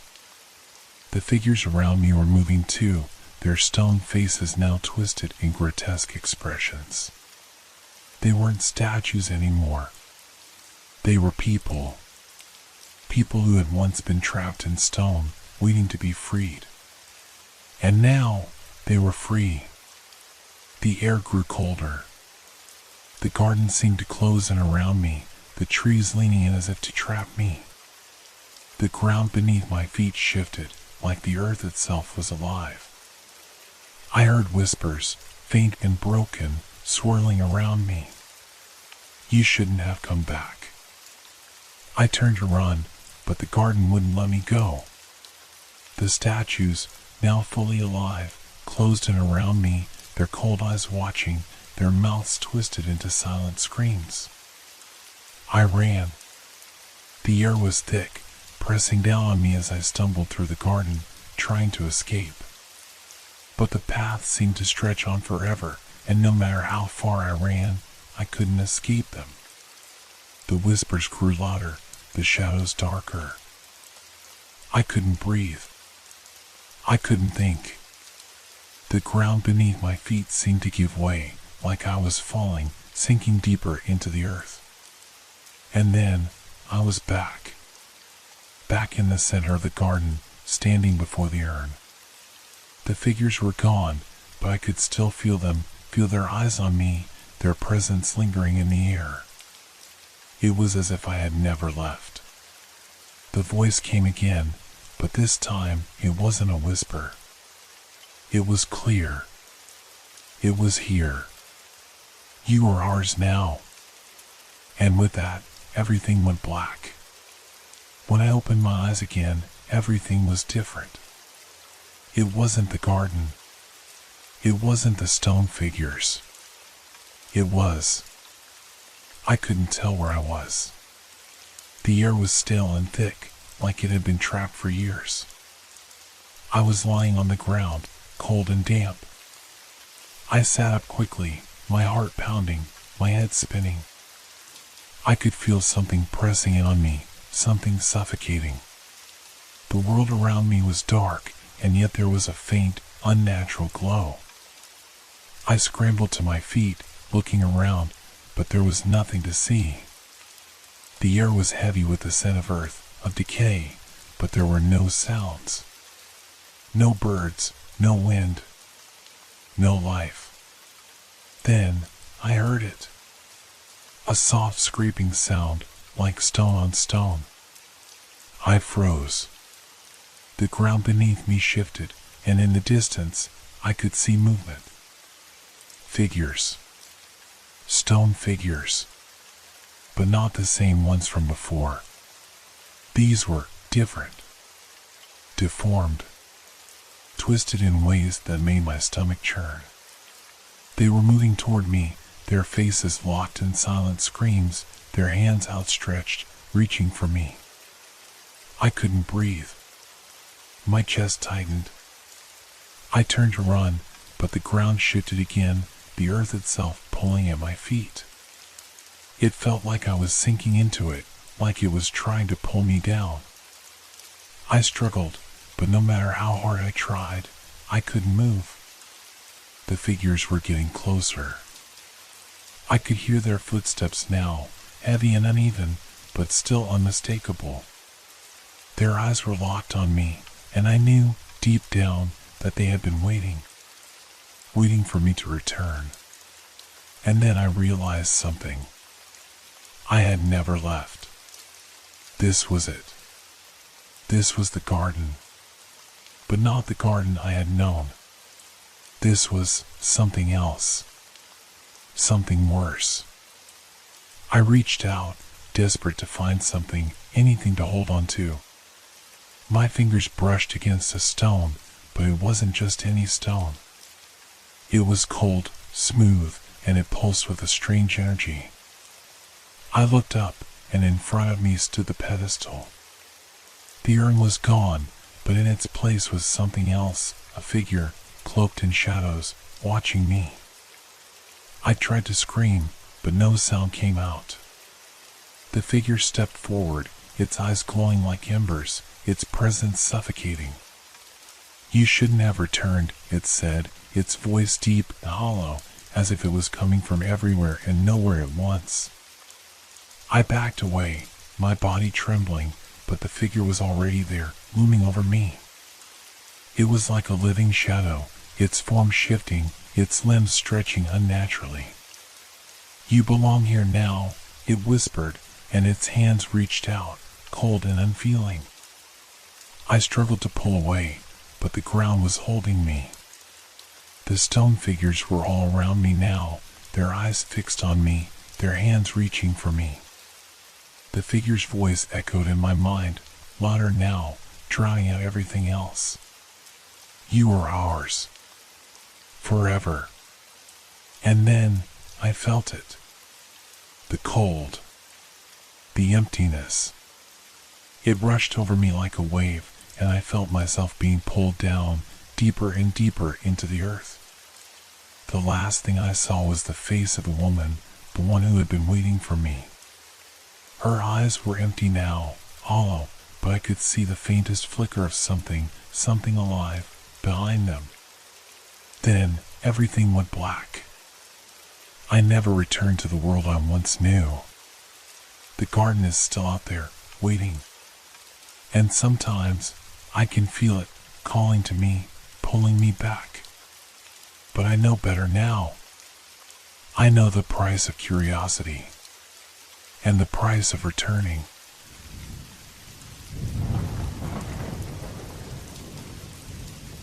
Have you ever felt like you were somewhere you shouldn't be? That unease that grows in the pit of your stomach when everything seems wrong but you can't quite put your finger on why? That's how I felt the day I stumbled upon the forgotten building in the heart of the forest. I had been invited to the retreat by an old friend. The idea was to disconnect for a few days, relax, and let the calm of nature wash away the stresses of everyday life. The cabin was rustic, nestled deep within the woods, far from the distractions of the outside world. At first, it was peaceful. The chirping of birds, the rustling of leaves, everything felt natural, like it was supposed to be this way. But after a few days, something began to shift. The silence, while initially calming, began to feel oppressive. The days blurred into one another, the sun sinking lower each evening as I roamed the forest trails. I couldn't shake the feeling that I was being watched, but every time I turned, there was nothing. No one. One afternoon, I decided to explore deeper into the woods, away from the familiar paths. The air was thick with humidity, the scent of pine and damp earth enveloping me. I walked for what felt like hours, the trees growing denser and the light dimmer with every step.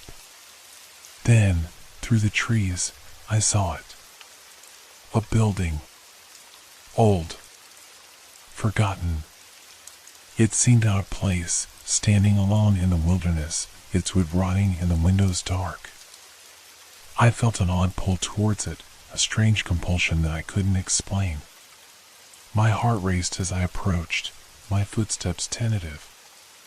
The door creaked open with an unsettling groan as I pushed it. Inside, everything was covered in dust and cobwebs. The air was still, and the silence was almost deafening. I stepped further in, my eyes scanning the shadows. The dim light from outside barely illuminated the room, but I could make out the faint outline of old furniture, chairs, tables, and something that looked like a fireplace. It was abandoned, that much was clear. But as I walked deeper into the room, I froze. There, in the far corner, was a door. It was shut tightly, but there was something about it that felt wrong. a pull that urged me to open it.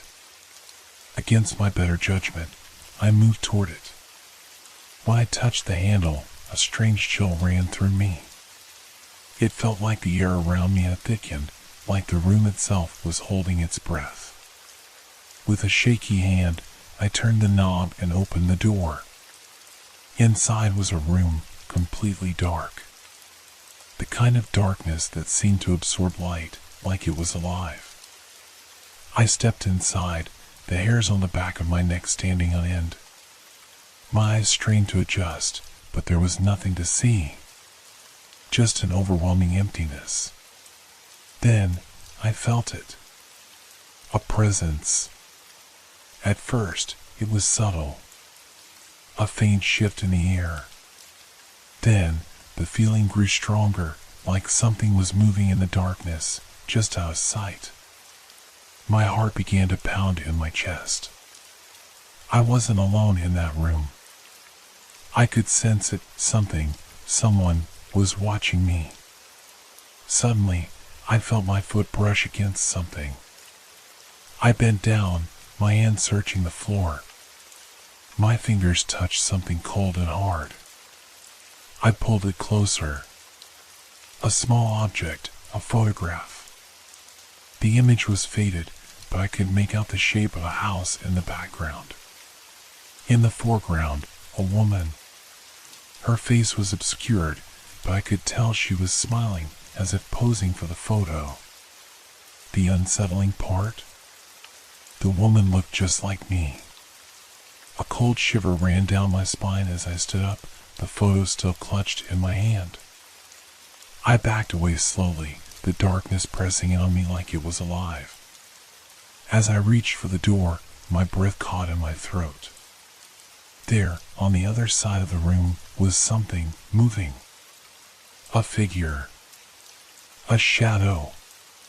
It took a step forward, and in the instant before I bolted for the door, I saw it.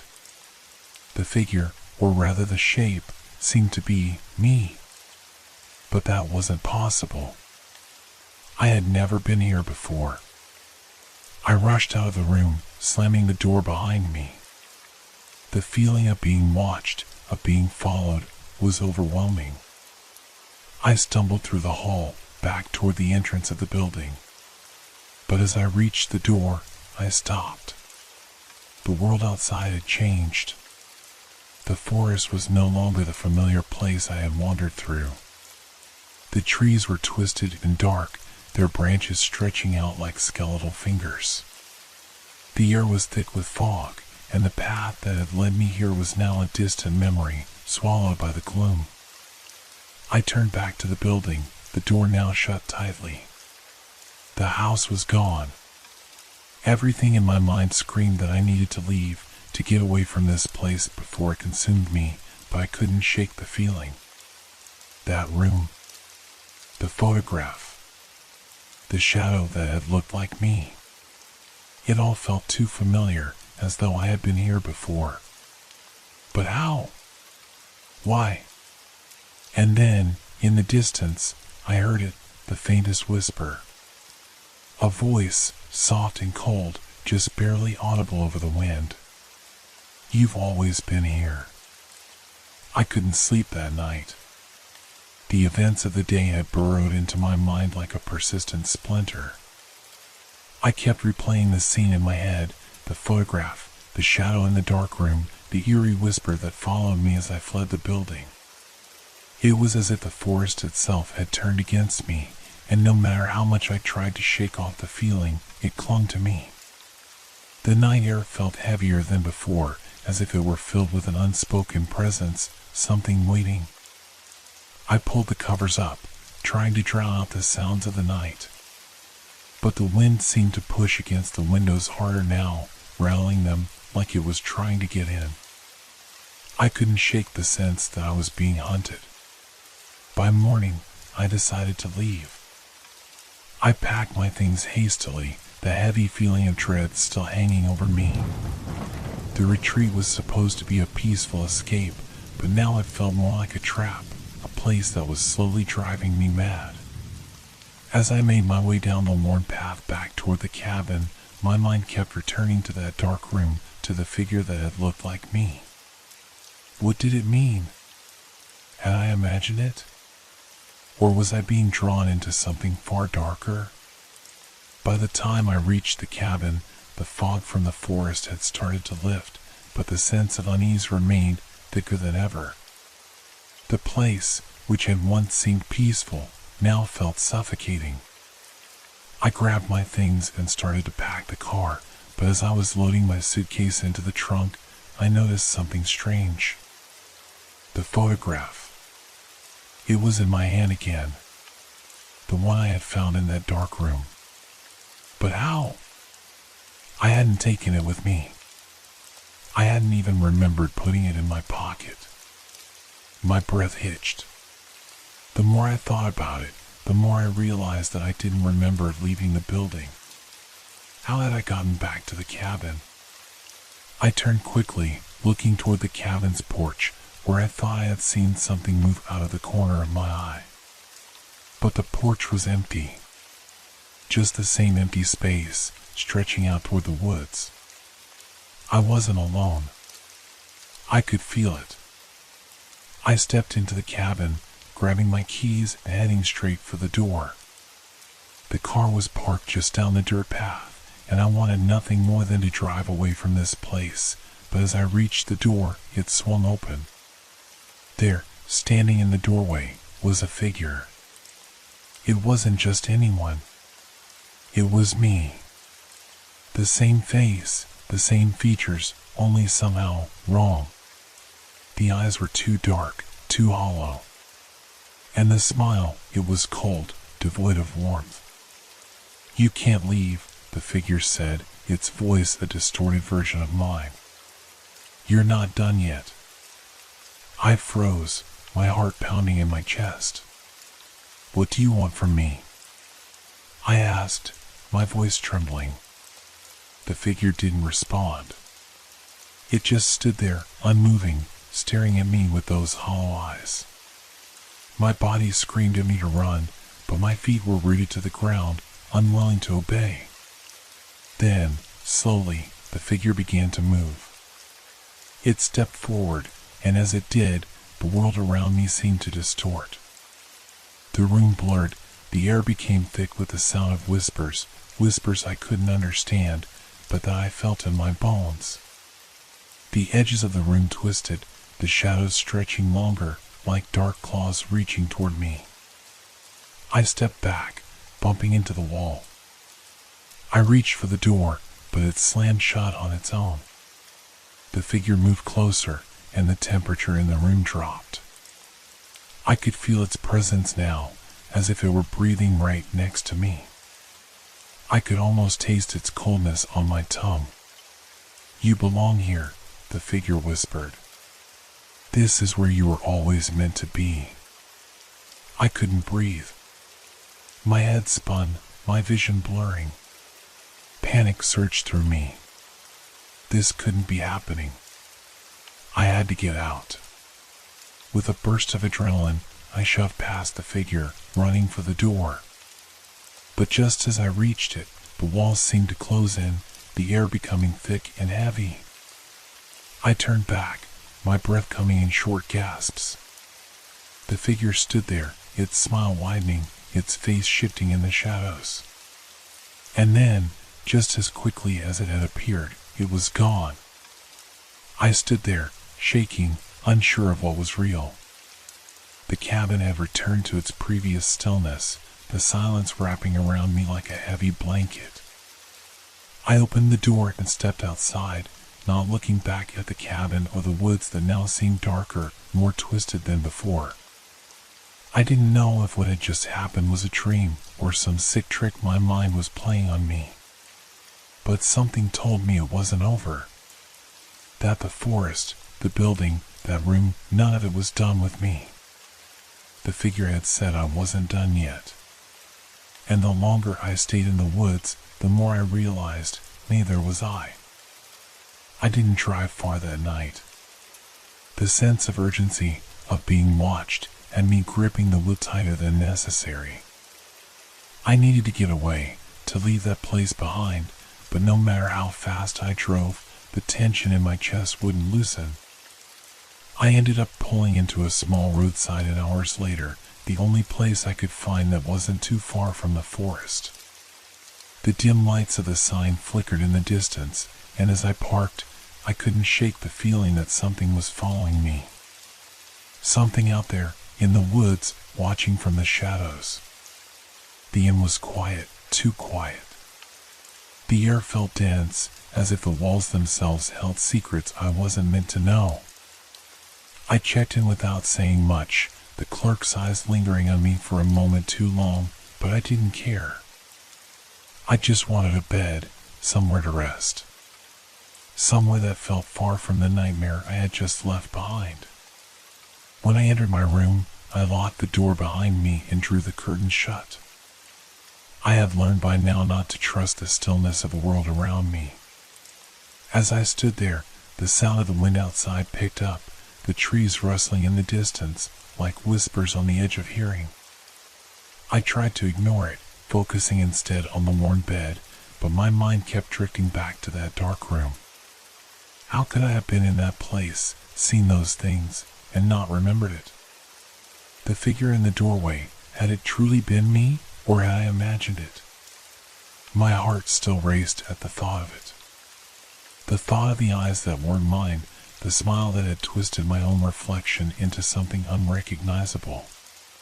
The bed felt cold, and despite my exhaustion, sleep wouldn't come.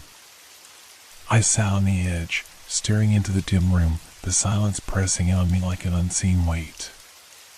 It was then that I heard it. A faint scraping sound coming from the window. I froze, my body tense. I told myself it was just the wind, just another trick of the night. But the scraping continued, persistent and rhythmic, like something or someone was trying to get in. I couldn't ignore it anymore. Slowly, I stood and crept toward the window, my heart pounding in my chest. I pulled the curtains back just enough to see outside. At first, I saw nothing but the dark shape of the trees swaying gently in the wind. But then, my eyes caught something just beyond the edge of the woods. A figure. It was standing there, hidden in the shadows. The shape was too familiar, too close to the one I had seen before. The figure stood motionless, its form barely discernible against the darkness. It wasn't moving, but it was there, watching. I stumbled backward, the sudden realization hitting me hard. The figure hadn't been a dream. It was real, and it had followed me. I grabbed my phone, my fingers shaking as I dialed the number of the innkeeper. But before I could press send, the door to my room creaked open. I whipped around, heart racing, but no one was there. Just the open door, swinging slightly in the quiet room. I should have run. I should have screamed. But something held me back, a strange pull in the pit of my stomach, as if the building itself were somehow connected to what I was experiencing. And then, from the dark hallway beyond the door, I heard a voice. "You can't escape," it whispered, soft but clear. It was the same distorted voice I had heard in the woods, in the cabin. The voice that had once been my own. I stood frozen, unable to move, unable to breathe. The world felt wrong. The walls felt like they were closing in. It was as if time itself was bending, folding around me, shifting and stretching in ways I couldn't understand. And then, just as quickly as it had come, the voice stopped. The silence returned, but it was thick, suffocating. I backed away from the door, eyes wide, waiting for something, anything, to happen. The scraping sound returned, but now it was closer. Closer to my window. I couldn't take it anymore. I had to leave. I grabbed my things, my legs unsteady as I stumbled out of the room. My hand shook as I gripped the door handle, my heart racing in my chest, and for a moment I thought I saw something move in the corner of my vision. I turned quickly, but there was nothing there. Just the darkness of the hallway, stretching endlessly in both directions. I ran outside, the cold night air biting at my skin, and I didn't stop until I was back in my car. The forest seemed to loom around me, its trees towering like silent sentinels, waiting for me to return. But I wasn't going back. As I started the engine and pulled away, I could have sworn I saw something in the rearview mirror, a shadow, tall and thin, standing just outside the inn. The figure. It was following me. It was everywhere. The darkness of the forest, the building, the figure that mirrored me, it was all connected, and no matter how fast I drove, it seemed like I was just circling back. Trapped in a cycle I couldn't escape. I thought I was leaving it behind, but the closer I got to the edge of the forest, the more I felt it pulling me back. And the more I realized I wasn't free. Not yet. I tried to stand, my body shaking with exhaustion and fear, but I couldn't make my legs move. My mind raced, but it couldn't make sense of what was happening. How was I back here? How was I trapped in this place, this room that shouldn't even exist? The walls around me were the same, rough, cold stone, barely lit by the faintest glimmer of moonlight through the cracks. The same suffocating silence, the same sense of being watched. But something was different. I could feel it now. The air felt heavier, thicker, as though time itself had slowed, as though the room had absorbed the passing hours and was now holding them captive. I turned in a circle, my eyes scanning the darkness.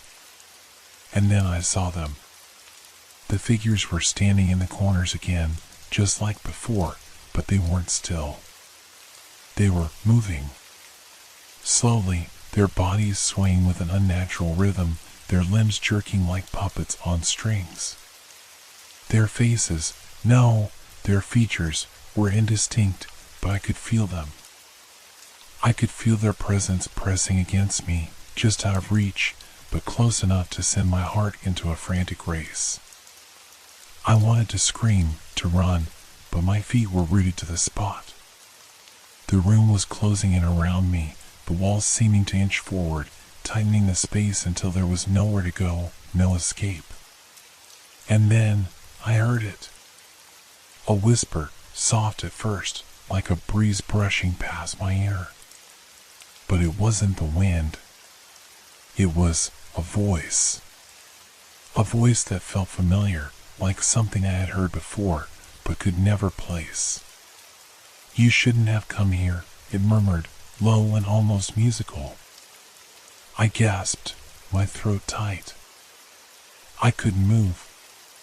My chest constricted as I struggled to breathe, the words sinking into my mind, twisting my thoughts into knots.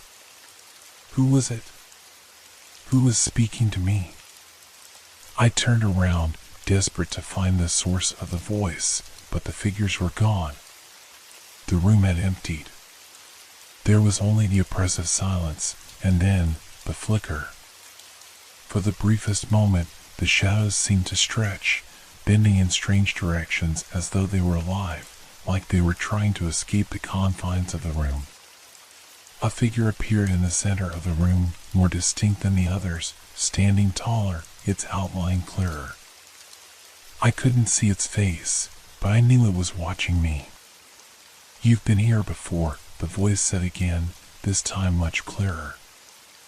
I could hear the frustration, the quiet edge of warning. I tried to speak, but no words came out. I was frozen in place, my body paralyzed by something stronger than fear. The figure moved closer, its shadow casting a dark, sickly hue over the walls. "This is where it all ends," the voice whispered, cold and final. Suddenly, the room shifted. The walls began to move, stretching and warping, as though the very fabric of the space was bending. The floor beneath me tilted, making me stumble, my hands reaching out for something, anything to steady myself. But there was nothing. I fell, tumbling into the dark, the room around me shifting, changing, until I was no longer on the cold stone ground. I was somewhere else, somewhere wrong. I opened my eyes, disoriented, my pulse hammering in my ears. I was outside. But it wasn't the forest anymore. It wasn't even the road I had been on. I stood at the edge of a vast, empty plain. The sky above was an unnatural shade of gray, swirling with clouds that twisted in unnatural patterns. The wind howled, but there were no trees. No landmarks. Just an endless stretch of emptiness, the ground cracked and broken beneath my feet. I could feel something behind me. Something large, moving. The air was thick with anticipation. I dared not look back. But I couldn't help it. Slowly, I turned, and there, standing at the edge of the plain, was the figure. It was taller than before, its shape now clearer. It was a person. No, it was something else. A distorted reflection of a person, its features a grotesque mockery of life. Its eyes, if you could call them that, were hollow, deep pits of blackness. And the way it moved, it didn't walk. It shifted, as though its body was sliding through dimensions, bending reality with every step it took. I wanted to run. I wanted to escape. But my feet wouldn't move. I couldn't breathe. My heart raced, a frantic rhythm in my chest, but nothing I did could change what was happening. "You're here now," the figure said, its voice low and final. "You've always been here. Welcome to the end." The ground trembled beneath me, and suddenly, I understood. This wasn't just a place. It wasn't just a room or a forest or a path. It was something worse. It was a trap. A place where time and space didn't exist in any real sense. Where the boundaries between what was real and what was not were blurred, and I was just another part of it. Another lost soul, pulled into its endless cycle where nothing could ever be changed. And as the figure took a step closer, I realized the horrible truth. I would never leave. This place had already claimed me. The end had come, and there was no way out.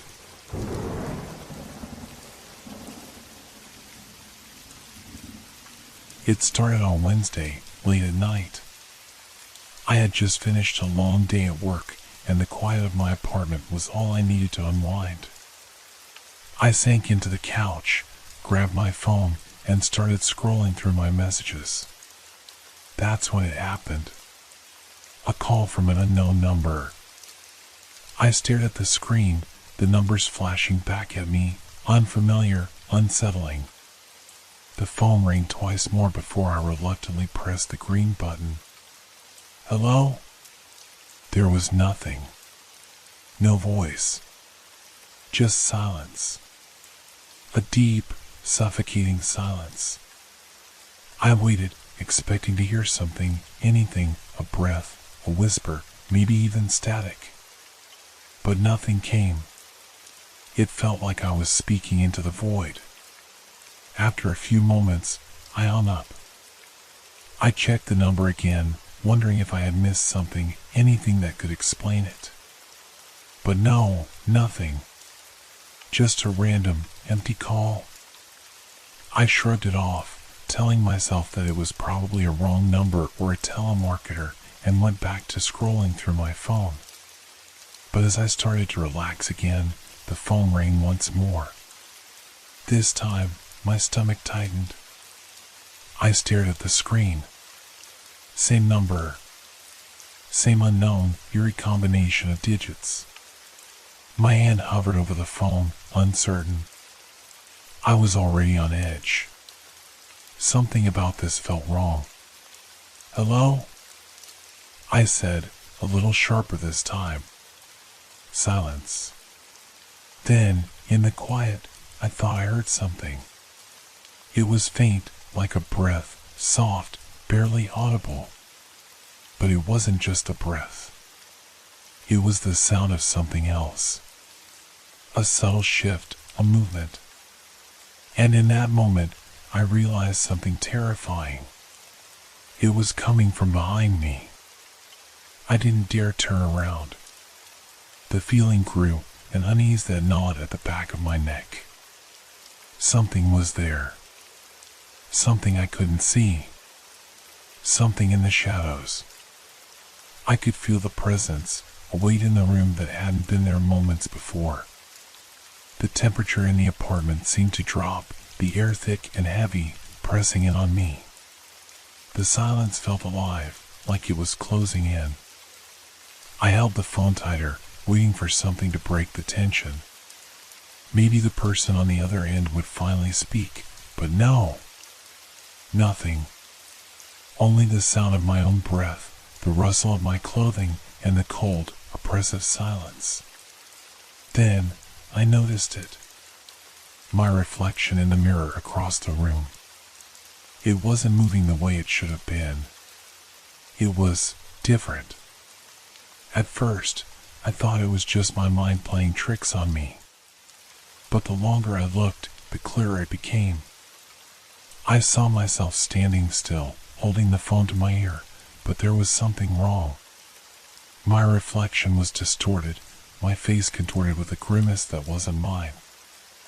I blinked, but the image didn't change. My reflection didn't blink. In that frozen moment, my phone screen flickered, and then the call ended.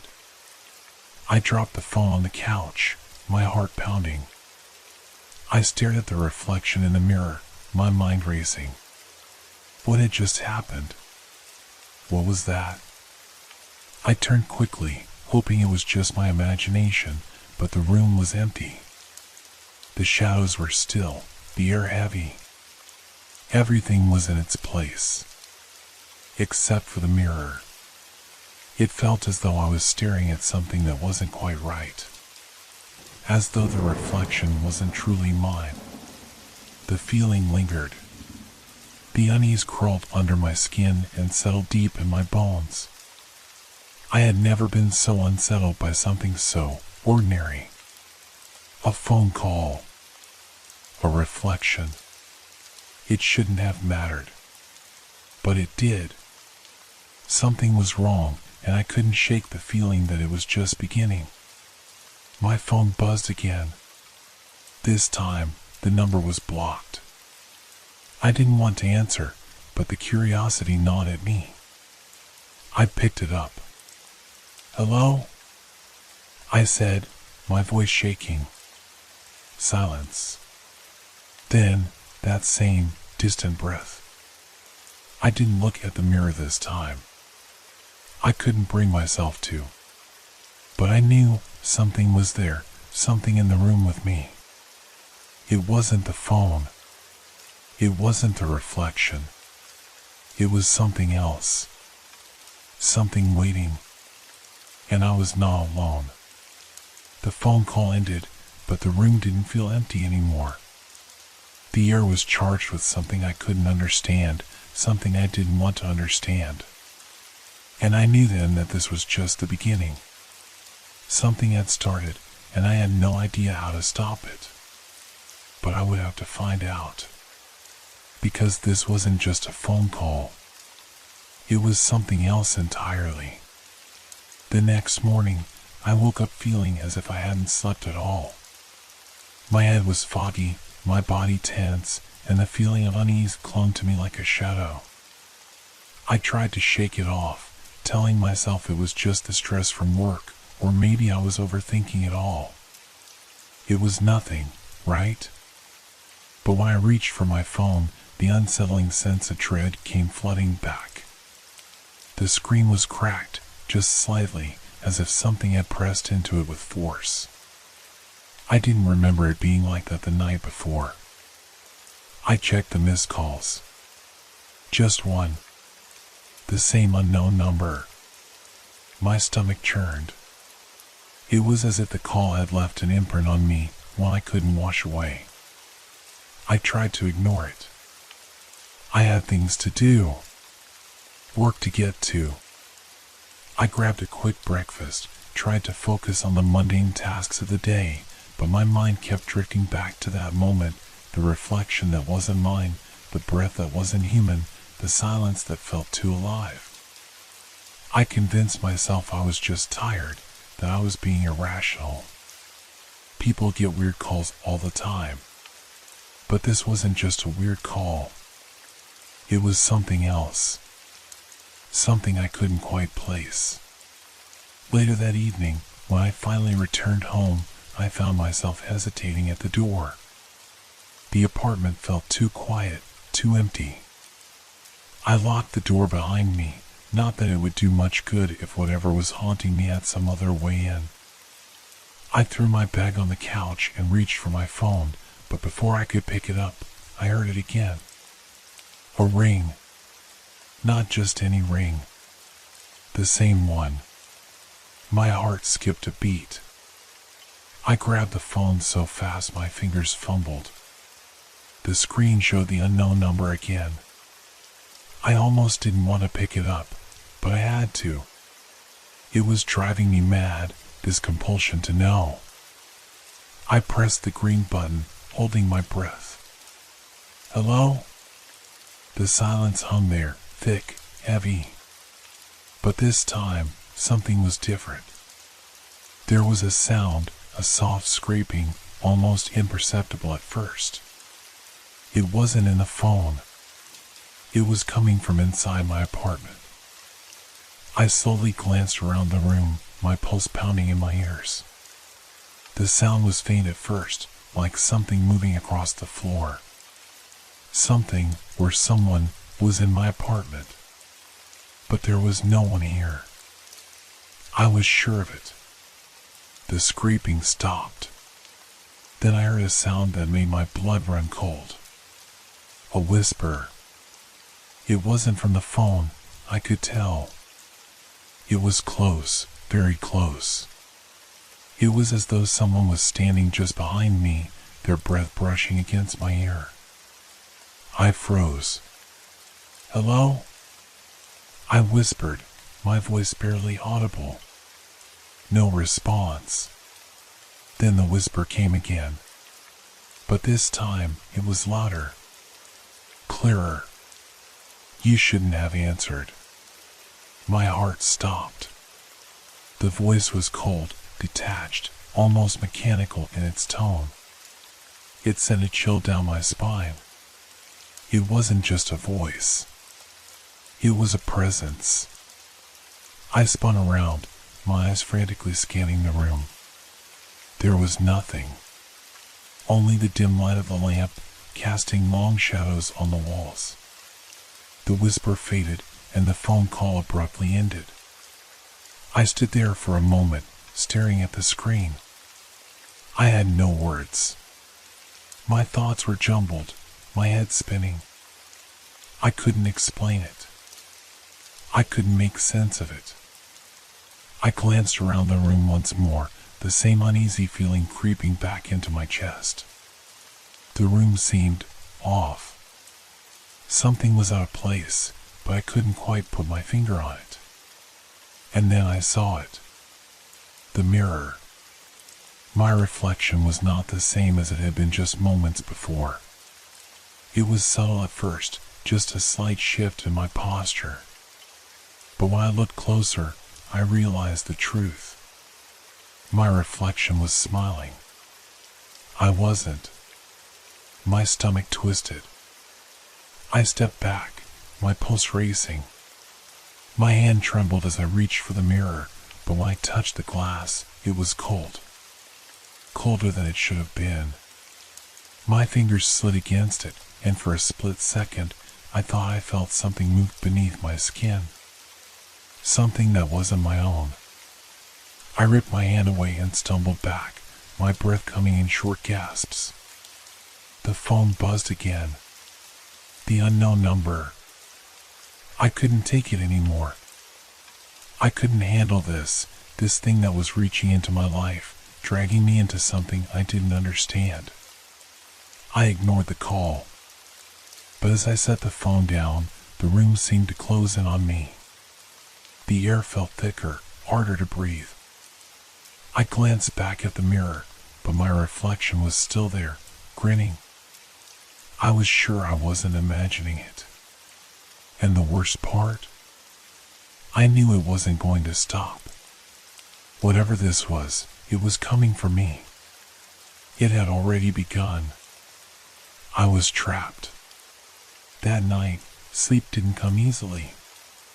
Every time I closed my eyes, I saw it, the reflection in the mirror, grinning back at me with a cruel twist to its smile. I couldn't shake the image from my mind. It was as though my own face had become a stranger, one that looked too pleased with itself. And the silence. It wrapped around me, suffocating me with its weight. I pulled the blanket over my head, but it didn't help. The darkness was no comfort. In fact, it seemed to amplify the sense of dread that had taken root in my chest. My phone buzzed again, breaking the silence. I didn't even have to check to know who it was. The unknown number. I wanted to scream, to throw the phone out the window, but I couldn't bring myself to do it. I knew that whatever this was, running from it wouldn't work. Ignoring it only made it stronger. I was already too deep. I grabbed the phone, my hand shaking. This time, I didn't hesitate. I pressed the green button, heart hammering in my chest. The same cold silence greeted me, followed by that unsettling scraping sound. I gripped the phone tighter, trying to steady my breath. "Who are you?" My voice cracked, but I didn't care. I needed answers. I needed to know what was happening. For a moment, there was no response. Just the sound of my own breathing, ragged and quick. Then, the whisper came again, this time more insistent, more threatening. "You shouldn't have picked up." The words sent a chill down my spine. The voice was colder now, a hollow sound that seemed to echo from some faraway place. I looked around the room, half expecting to see something emerge from the shadows. But there was nothing. The room remained eerily still. And then, just as I thought the call might end, there was a sound. A scraping, once again. But this time, it was different. It wasn't just a faint sound from somewhere far off. It was loud. Closer. It was coming from the hallway. I felt my heart stop. I didn't want to look, but I couldn't help it. Slowly, I turned my head toward the hallway. The dim light from the living room illuminated just enough of the corridor to make out the shadows. For a moment, everything seemed fine, nothing out of place. But then I saw it. A figure. It stood in the doorway to the hallway, just beyond the threshold. At first, I thought it was a trick of the light, my mind playing tricks on me. But the longer I stared, the clearer it became. It was a person, or at least, it looked like one. Tall, with broad shoulders, but its face was obscured by darkness. I froze. The scraping sound grew louder, closer. It was unmistakable now. Something was moving toward me. Something was coming for me. I stumbled backward, nearly dropping the phone. My pulse was in my throat, my breath shallow. I should have run. I should have left the apartment, but my body wouldn't cooperate. It felt as if the very air in the room was holding me in place, forcing me to watch as the figure drew nearer. And then, without warning, the figure stepped forward, into the light. It wasn't a person. It couldn't have been. There was something wrong with it. Its face was blank, like a sheet of pale, unbroken flesh, no features at all. And yet, I could feel its eyes on me, watching, waiting. I slammed the phone down, backing away as fast as I could. But no matter how far I moved, the figure kept closing the gap. It didn't walk. It just shifted. Each movement was jerky, unnatural, like it was crawling out of the darkness itself. My mind raced. Was it real? Was I losing my grip on reality? Everything felt too surreal, too impossible. But the fear in my chest told me it was real. I had no choice but to believe it. Suddenly, the figure lunged at me. I gasped, stumbling backward and crashing into the couch. My heart was pounding so hard I thought it might explode. The room seemed to spin around me. I scrambled for my phone again, almost desperate to call someone, anyone. But as my fingers brushed over the device, the screen blinked to life on its own. The unknown number. The call came through without me even touching it. I couldn't bring myself to answer, but the phone kept ringing, the sound ringing in my ears like a constant reminder of the danger closing in on me. The figure stopped, inches from me now. Its featureless face tilted as if studying me. It didn't speak, but I could feel the pressure, like it was waiting for something.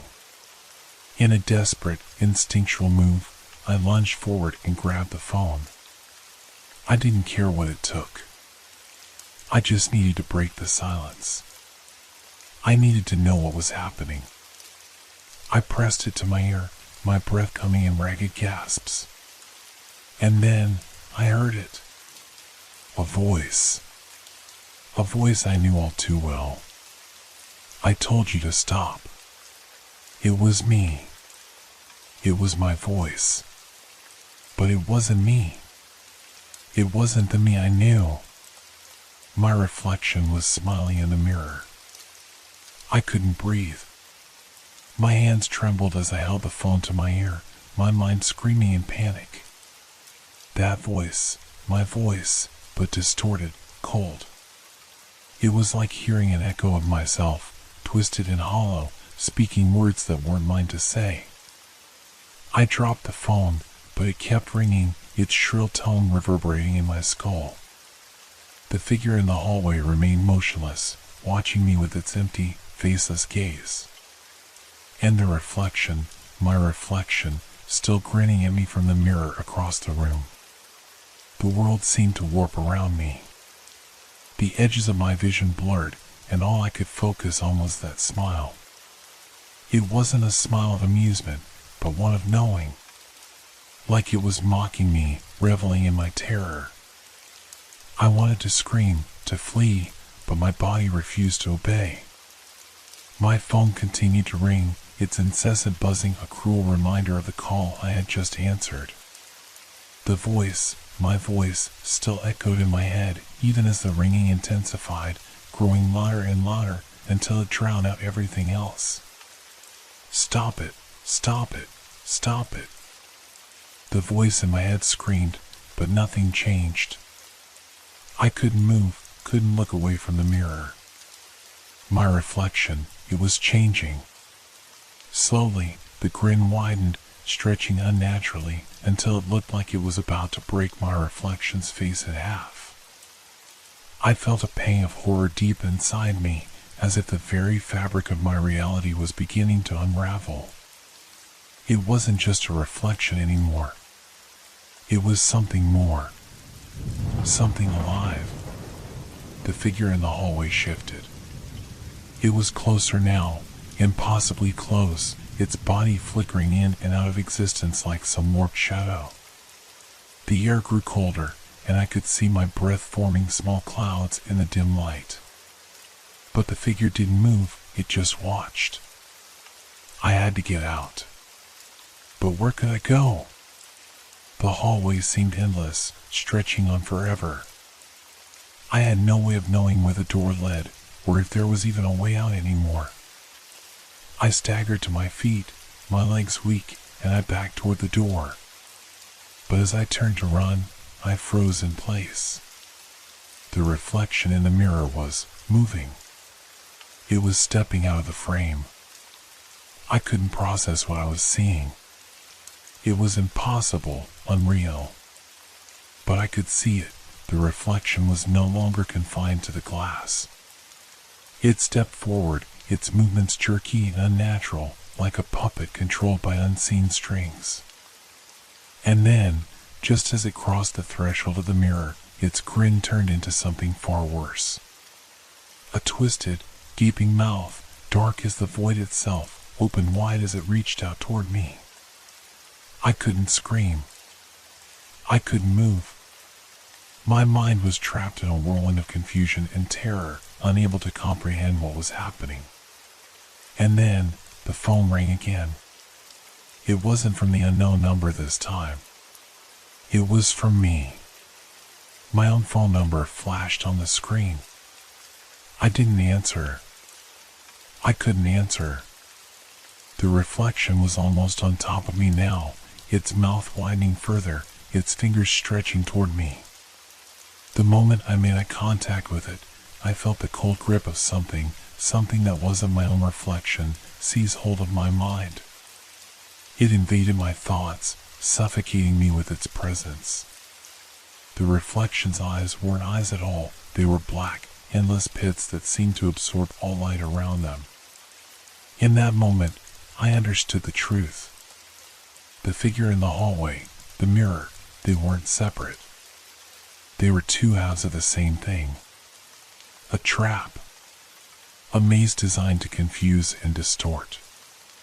The phone calls, the reflection, it was all a game, my game. I was never meant to escape. My phone buzzed again. This time, I picked it up.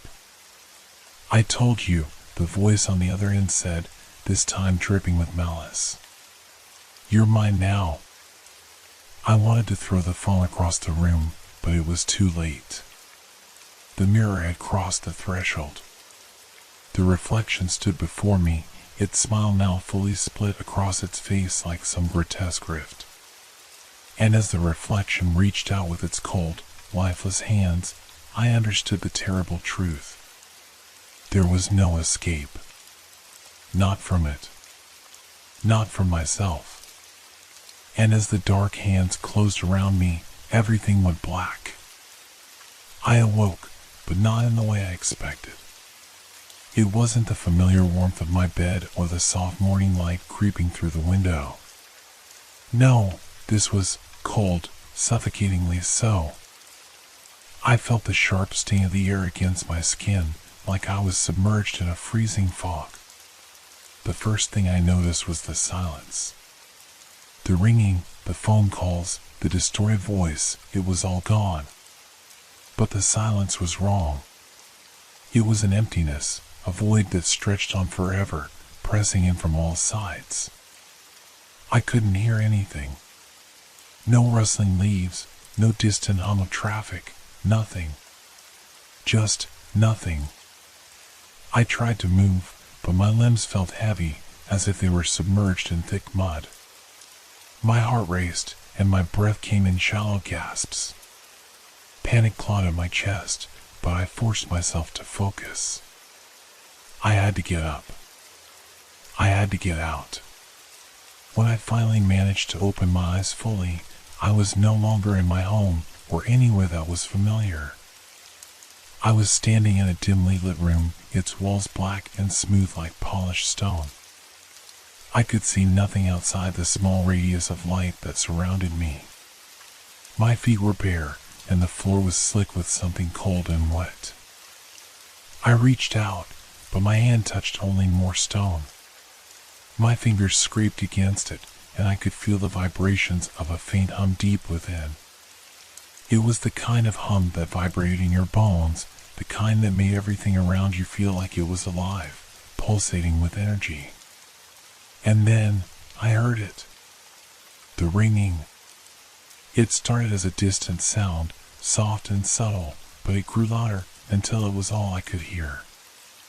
A phone was ringing, but I couldn't tell where it was coming from.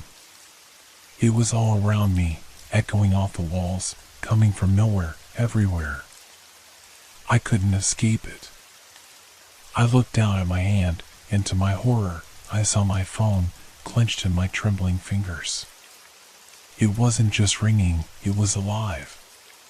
The screen flickered, changing shapes, distorting in ways that made my stomach twist. My own reflection flashed across the screen, no longer a normal image, but a distorted, grotesque version of myself. The smile. It was there. That same twisted, grinning reflection that had haunted me in the mirror. But now I was on the screen, staring back at me. And then the voice came, slow and deliberate. You thought you could escape. You thought you could outrun me. But now, we're together. Forever. The words froze me in place. I couldn't move, couldn't speak. I felt a cold hand on my shoulder. But when I turned, there was nothing there. The room, the stone walls, it all seemed to close in on me. I couldn't breathe. I was suffocating in the dark, the phone still ringing, the voice still taunting me. And then, the reflection on the screen, it started to move. It reached out toward me, its fingers stretching impossibly long, curling like tendrils. I could feel the weight of its gaze, heavy and suffocating. The figure on the screen was no longer just a reflection. It was there, with me. It was inside me. The room tilted, spinning violently, and I fell to my knees. My hands grasped at the slick floor, trying to steady myself, but everything was slipping away. The voice in my head, its voice, grew louder, more insistent. You can't escape me. You'll never escape. I felt a sharp, cold pressure at the back of my mind, like something was pushing in from all sides, squeezing the air out of my lungs. The walls were closing in, the phone was still ringing, louder now, almost deafening. And then, just as my vision began to fade, I realized one horrifying truth. I was no longer in control. The reflection, it was in control now. The phone, the voice, the darkness, they were all a part of it, a part of me. I was the one who had called it into being, who had answered its call. And now, I would never escape.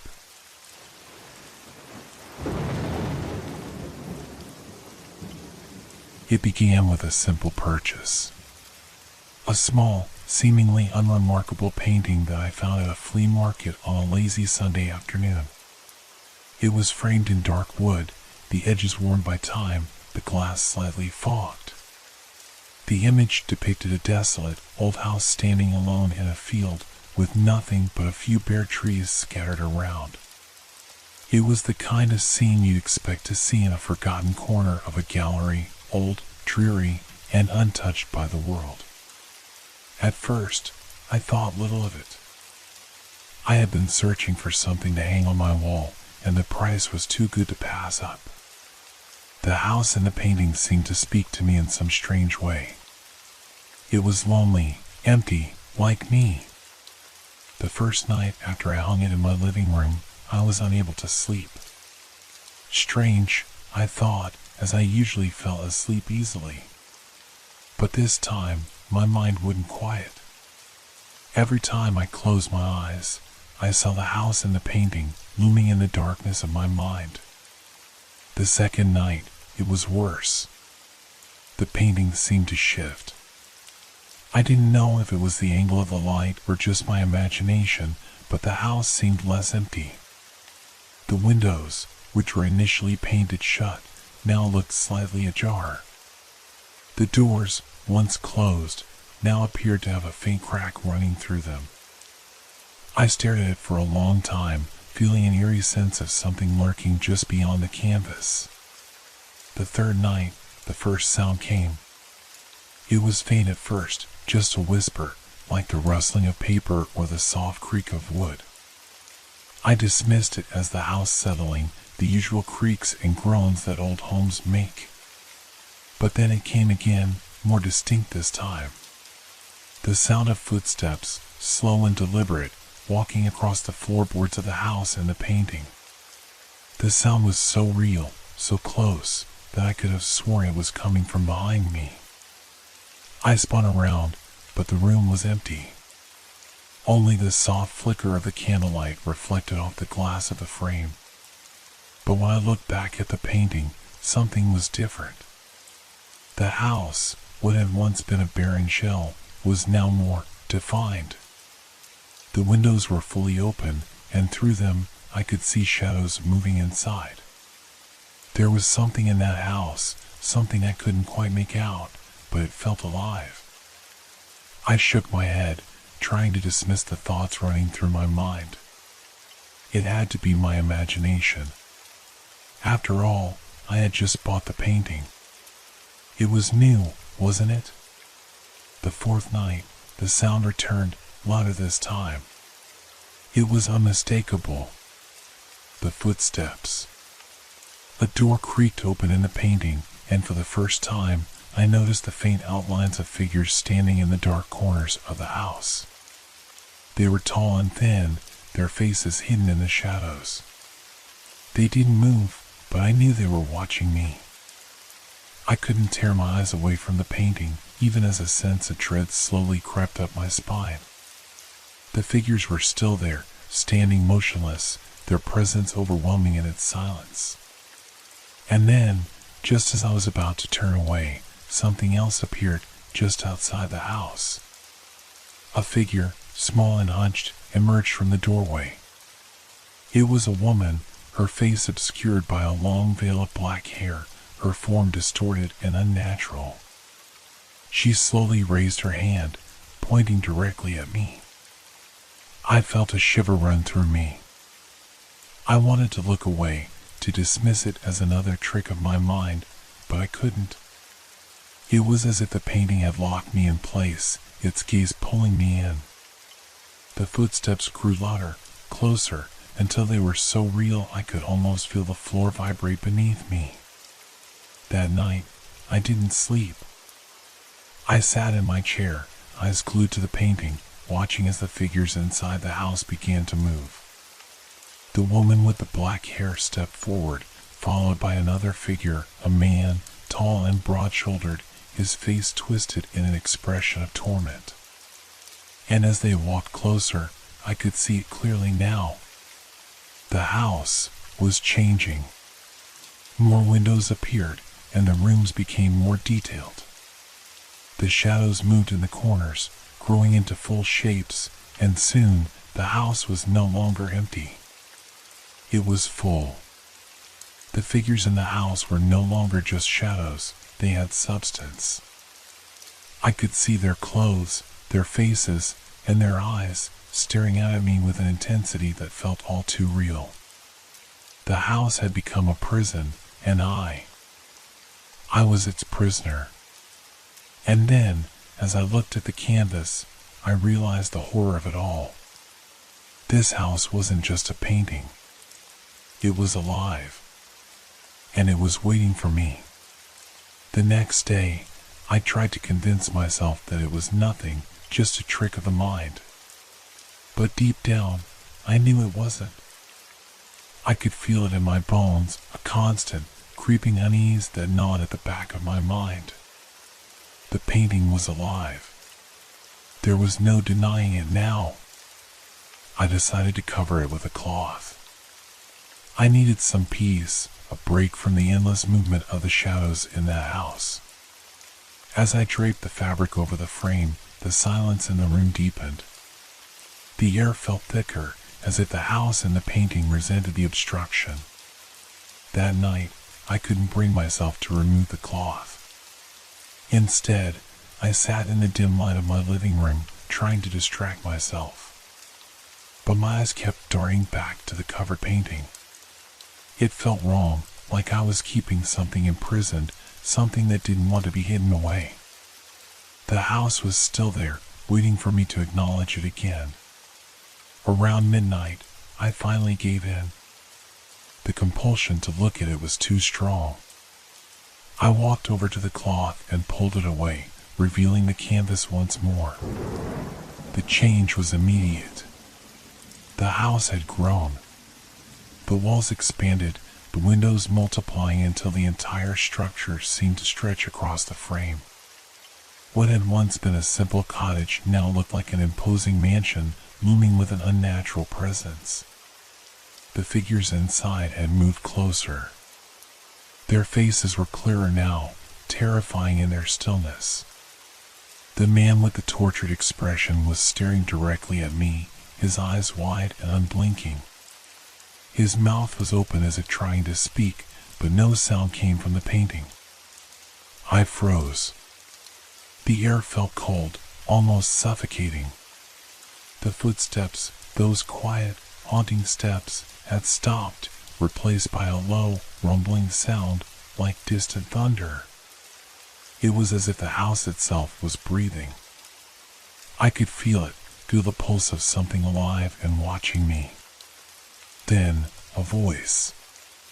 A whisper, so faint I wasn't sure if it was real. Leave. I jumped back, my heart racing. I looked around, but there was no one in the room. The voice, if it had been real, came from nowhere, just the painting, the house, and its inhabitants. I couldn't take my eyes off the painting. The woman with the long, black hair had moved again. She was standing at the door now, her hand raised, as if to beckon me. But the worst part was that I felt it. The pull, the cold grip of something beyond the canvas, reaching out to me.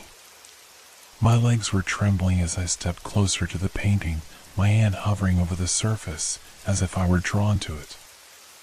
I knew I shouldn't, knew it was dangerous, but I couldn't stop myself. Something in me wanted to know more. What would happen if I touched it? What would happen if I entered that house? Before I could answer myself, the room around me shifted. The light seemed to flicker, the walls closing in, growing smaller. The sound of breathing grew louder, and I felt a chill run down my spine. It was as if the room itself was bending to the will of the painting, folding into the dimensions of the house. Suddenly, the woman in the painting was no longer standing at the door. She was in the room, her face twisted in a grotesque smile, her eyes now fully visible, wide and unblinking. Tom. It was the same voice, but now clearer. Louder. Almost commanding. I backed away, my heart pounding. But my feet seemed frozen, rooted to the spot. I couldn't tear my gaze away from her. The figures in the painting were alive. Their movement was slow, deliberate, but they were moving toward me, coming closer and closer. I turned and ran, my breath ragged, my heart racing as I fled to my bedroom, slamming the door behind me. The house was silent again, but the feeling of something chasing me, something just beyond the walls, was stronger than ever. I collapsed onto my bed, drenched in sweat. My mind was racing, the images of those figures still burned into my mind. The whispering voice, the movement from the canvas, the feeling of being hunted, it all seemed so real, too real to dismiss. And then, the phone rang. The shrill sound echoed through the quiet room. My heart skipped a beat. It was midnight. Who would be calling at this hour? I picked it up without thinking, my hand shaking. I held the receiver to my ear, and for a moment there was nothing, just the quiet hum of the line. And then, as clear as day, I heard it. You shouldn't have looked. You're in the house now. I dropped the phone, my breath caught in my throat. I stared at the receiver lying on the floor, my pulse pounding in my ears. And then, the sound came again. Footsteps. Slow. Deliberate. as if someone or something was walking toward me right outside my door. I could feel it. The painting, the house, the figures, they were coming for me. And I had no idea how to escape. The footsteps outside my door stopped, but the air felt heavier. The silence that followed was suffocating, as if the world had paused, holding its breath, waiting. I didn't dare move, my body frozen in place as I listened intently, hoping, praying that whatever had been walking toward me would simply leave. But the longer I waited, the more I felt that it wasn't just outside my door. It was inside my head, too, growing louder, like the pulse of some unholy heart, growing stronger with every second. The painting wasn't just a thing anymore, it was a presence. It was alive in a way that twisted my understanding of reality. The whispering voice returned, this time much clearer, much closer. Come to us. I stood up slowly, feeling the weight of the room pressing down on me. I could almost hear the house and the painting calling to me, its walls groaning, its doors creaking open in invitation. The woman, her face, no longer a serene portrait, but a nightmarish grin, had moved again. Her eyes locked with mine, and for a moment, I could have sworn she was smiling at me. Not a friendly smile, but something far more sinister. I stumbled backward, my pulse quickening. This was too much. This was no longer just a painting, it was a doorway, a rift into something I couldn't comprehend. Then the knocking started. Slow, rhythmic, deliberate. It came from somewhere beyond the walls of my bedroom, from within the painting. I could hear it echoing in my mind and my ears, as if the house and the canvas was bleeding through into my reality. Knock. Knock. Knock. It was as if something on the other side was trying to reach me, desperate to make contact. My heart pounded against my chest, my breath shallow and rapid as I backed away from the door. Knock. Knock. Please, I whispered, but no one could hear me. No one but the house. I could feel it now, pressing against the walls, reaching toward me. I glanced at the painting again. The house inside it had changed once more.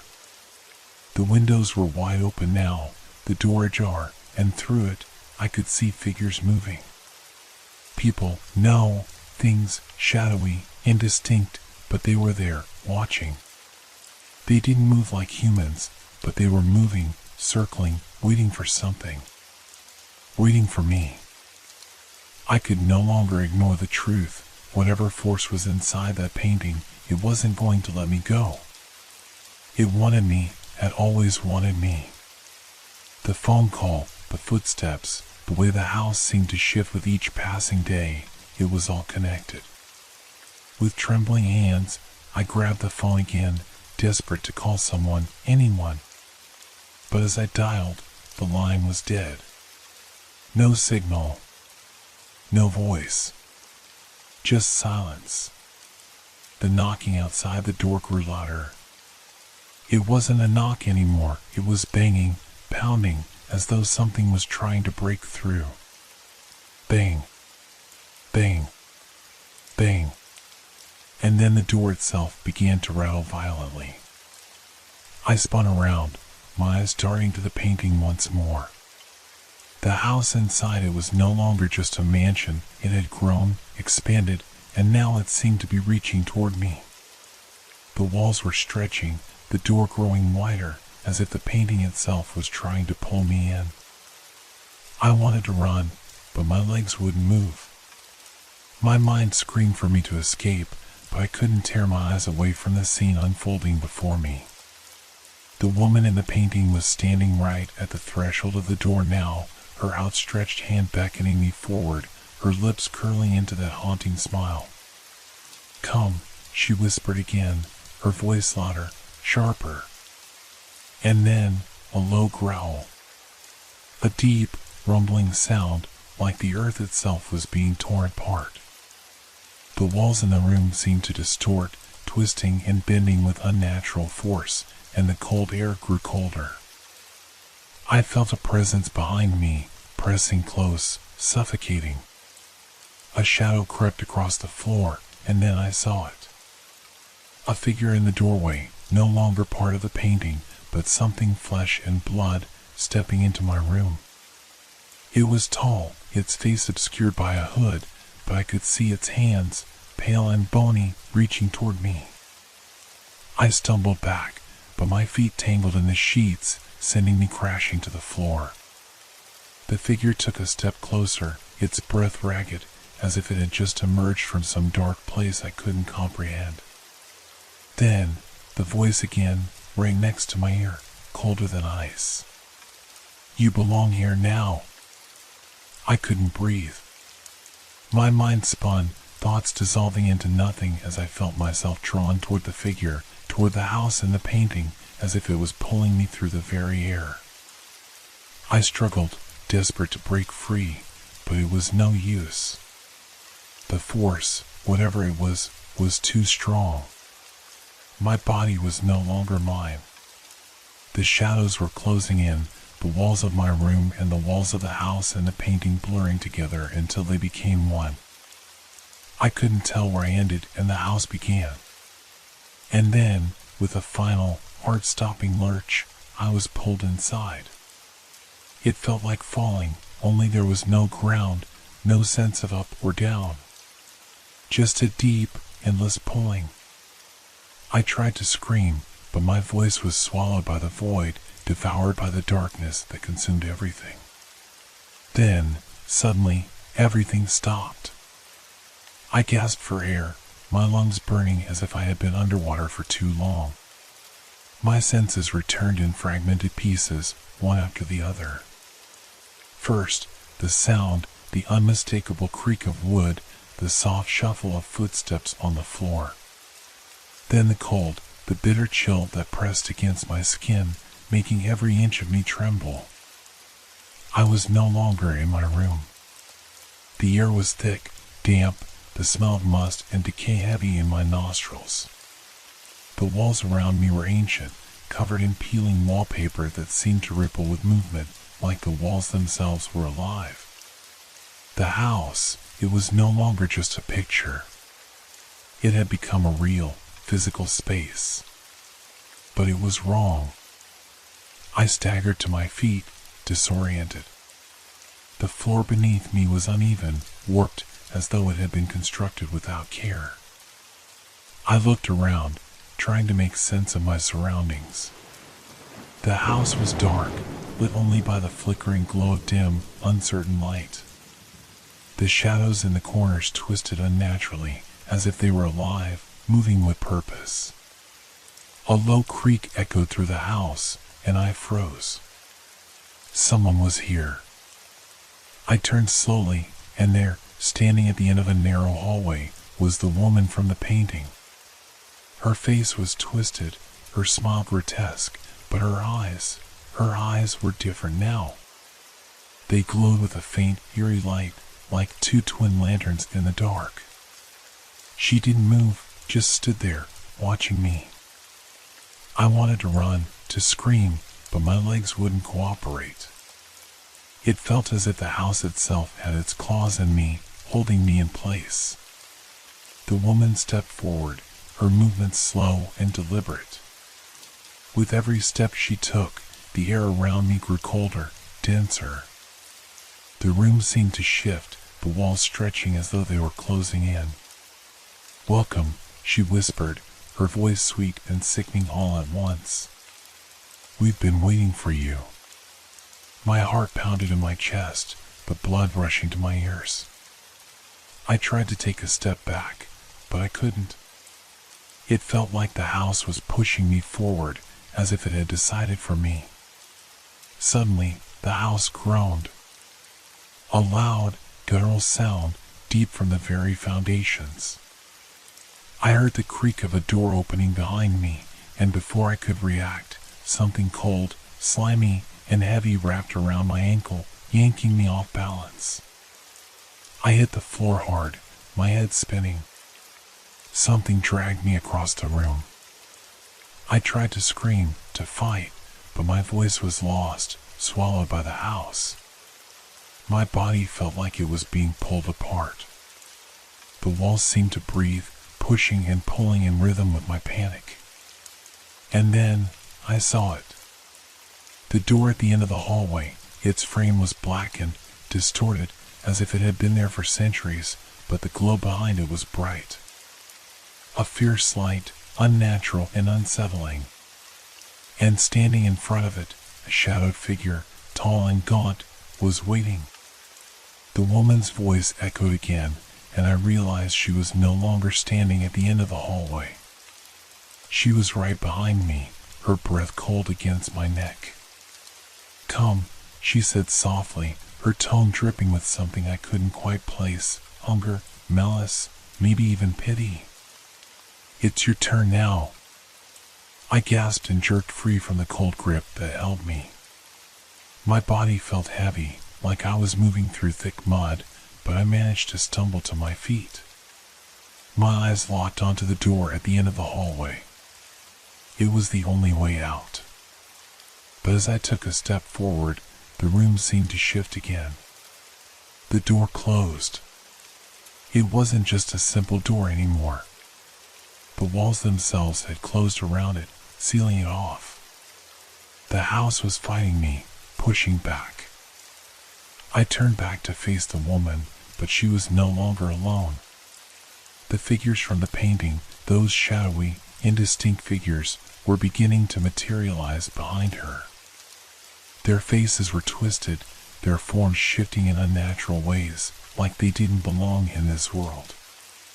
Some had no faces at all, just gaping voids where their features should have been. "You're not ready," the woman whispered, her voice now a harsh rasp. "You will never leave." The house, it seemed, was alive. It was changing, shifting, growing in ways that defied logic. And I was trapped in it, pulled into its depths, its history. I didn't know how much time had passed, hours, days. All I knew was that the house was changing me. Every second I spent here, it was erasing me, eroding my identity. I wasn't just inside the house anymore. I was becoming part of it. And then, just as the figures began to close in around me, I felt a voice in my mind, a voice that was mine, but not. Escape. Now. It wasn't the woman's voice. It wasn't anyone's voice. It was a thought, a command, and in that instant, I knew what I had to do. I didn't look back as I ran. My legs burned, my heart raced, but I knew I had to reach the door, had to tear it open before it closed forever. The figures behind me moved, but I didn't stop. I could feel the house collapsing around me, the walls closing in, but my focus was on that door. On freedom. I reached it. I pushed. It opened. And then I ran into the light. The light was blinding. It wasn't warm or welcoming, it felt clinical, like a spotlight meant to reveal every flaw, every imperfection. I stumbled forward, gasping for air, my body trembling. When I opened my eyes, I was back in my apartment. The painting was still there, leaning against the wall. But it wasn't the same. I stared at it, my mind racing. The house in the painting was no longer empty. The once muted colors were vivid now, almost too vibrant, as if the image pulsed with life. The door I had seen in the house was there, ajar, with a faint glow spilling out. And in one of the windows, a figure stood, partially obscured by shadow. It wasn't the woman or any of the figures I'd seen before. It was me. I took a step back, my breath hitching. The figure in the painting mirrored my movements, its head turning slightly as if it were observing me. My heart pounded in my chest. Was this real? Was I imagining it? I couldn't stay here. I grabbed the painting, intending to throw it away, to burn it, anything to rid myself of this nightmare. But as soon as my hands touched the frame, the room around me shifted. The walls of my apartment warped and stretched, their surfaces rippling like liquid. The air grew heavy, oppressive, and the sounds of my home, the hum of the refrigerator, the distant city noise, faded into an eerie, suffocating silence. I dropped the painting, and the sound of it hitting the floor echoed unnaturally, reverberating like a thunderclap. The glow from the door in the painting grew brighter, spilling out into the room like a beacon. Shadows began to pour from it, flowing like smoke, curling and twisting as they moved toward me. I tried to back away, but my legs felt like lead. A voice, low and distorted, emanated from everywhere and nowhere at once. "You left too soon." I spun around, but there was no one there. The shadows crept closer, their forms becoming more defined. Faces began to emerge, faces I recognized from the painting. The woman, the faceless figures, and others I hadn't seen before. They were all here, watching me. I screamed, but the sound was swallowed by the oppressive air. The room was shrinking, the walls closing in, forcing me toward the painting. The glow from the door intensified, and I felt its pull again, stronger this time, more deliberate. I didn't want to go back. I couldn't. But as the shadows closed in, I realized I didn't have a choice. The painting wasn't just a window to the house, it was a door, and it wanted me back inside. The figures reached for me, their hands cold and unyielding. I'd fought, but it was like struggling against a current, every movement draining my strength. The last thing I saw before the light consumed me was my own reflection in the glass of the painting. My face was twisted in fear, my eyes wide and unblinking. And behind me, the woman smiled. When I woke up, the painting was gone. My apartment looked the same, but it felt different, as if something fundamental had shifted. The air was heavier, the shadows longer. I searched for the painting, tearing through my belongings, but it was nowhere to be found. I tried to convince myself that it was over, that I had escaped. But deep down, I knew better. Every night, I hear the sounds, the creak of footsteps, the faint hum of voices. And every morning, when I look in the mirror, I see it. The house. It's faint, just an outline, but it's there, etched into the reflection behind me. And each day, it becomes clearer. The door is still open, the glow still spilling out. And now, there's a new figure in the window. Waiting. Watching. Me.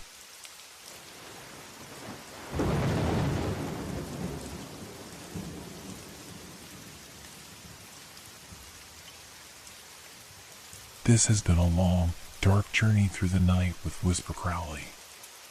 Thank you for staying with us until the end. Leave a like if these stories made you look at the darkness a little differently, and share in the comments what you enjoyed most or what gave you chills. Make sure to subscribe so you don't miss our next Sinister Whispers. Until we meet again in the world of shadows.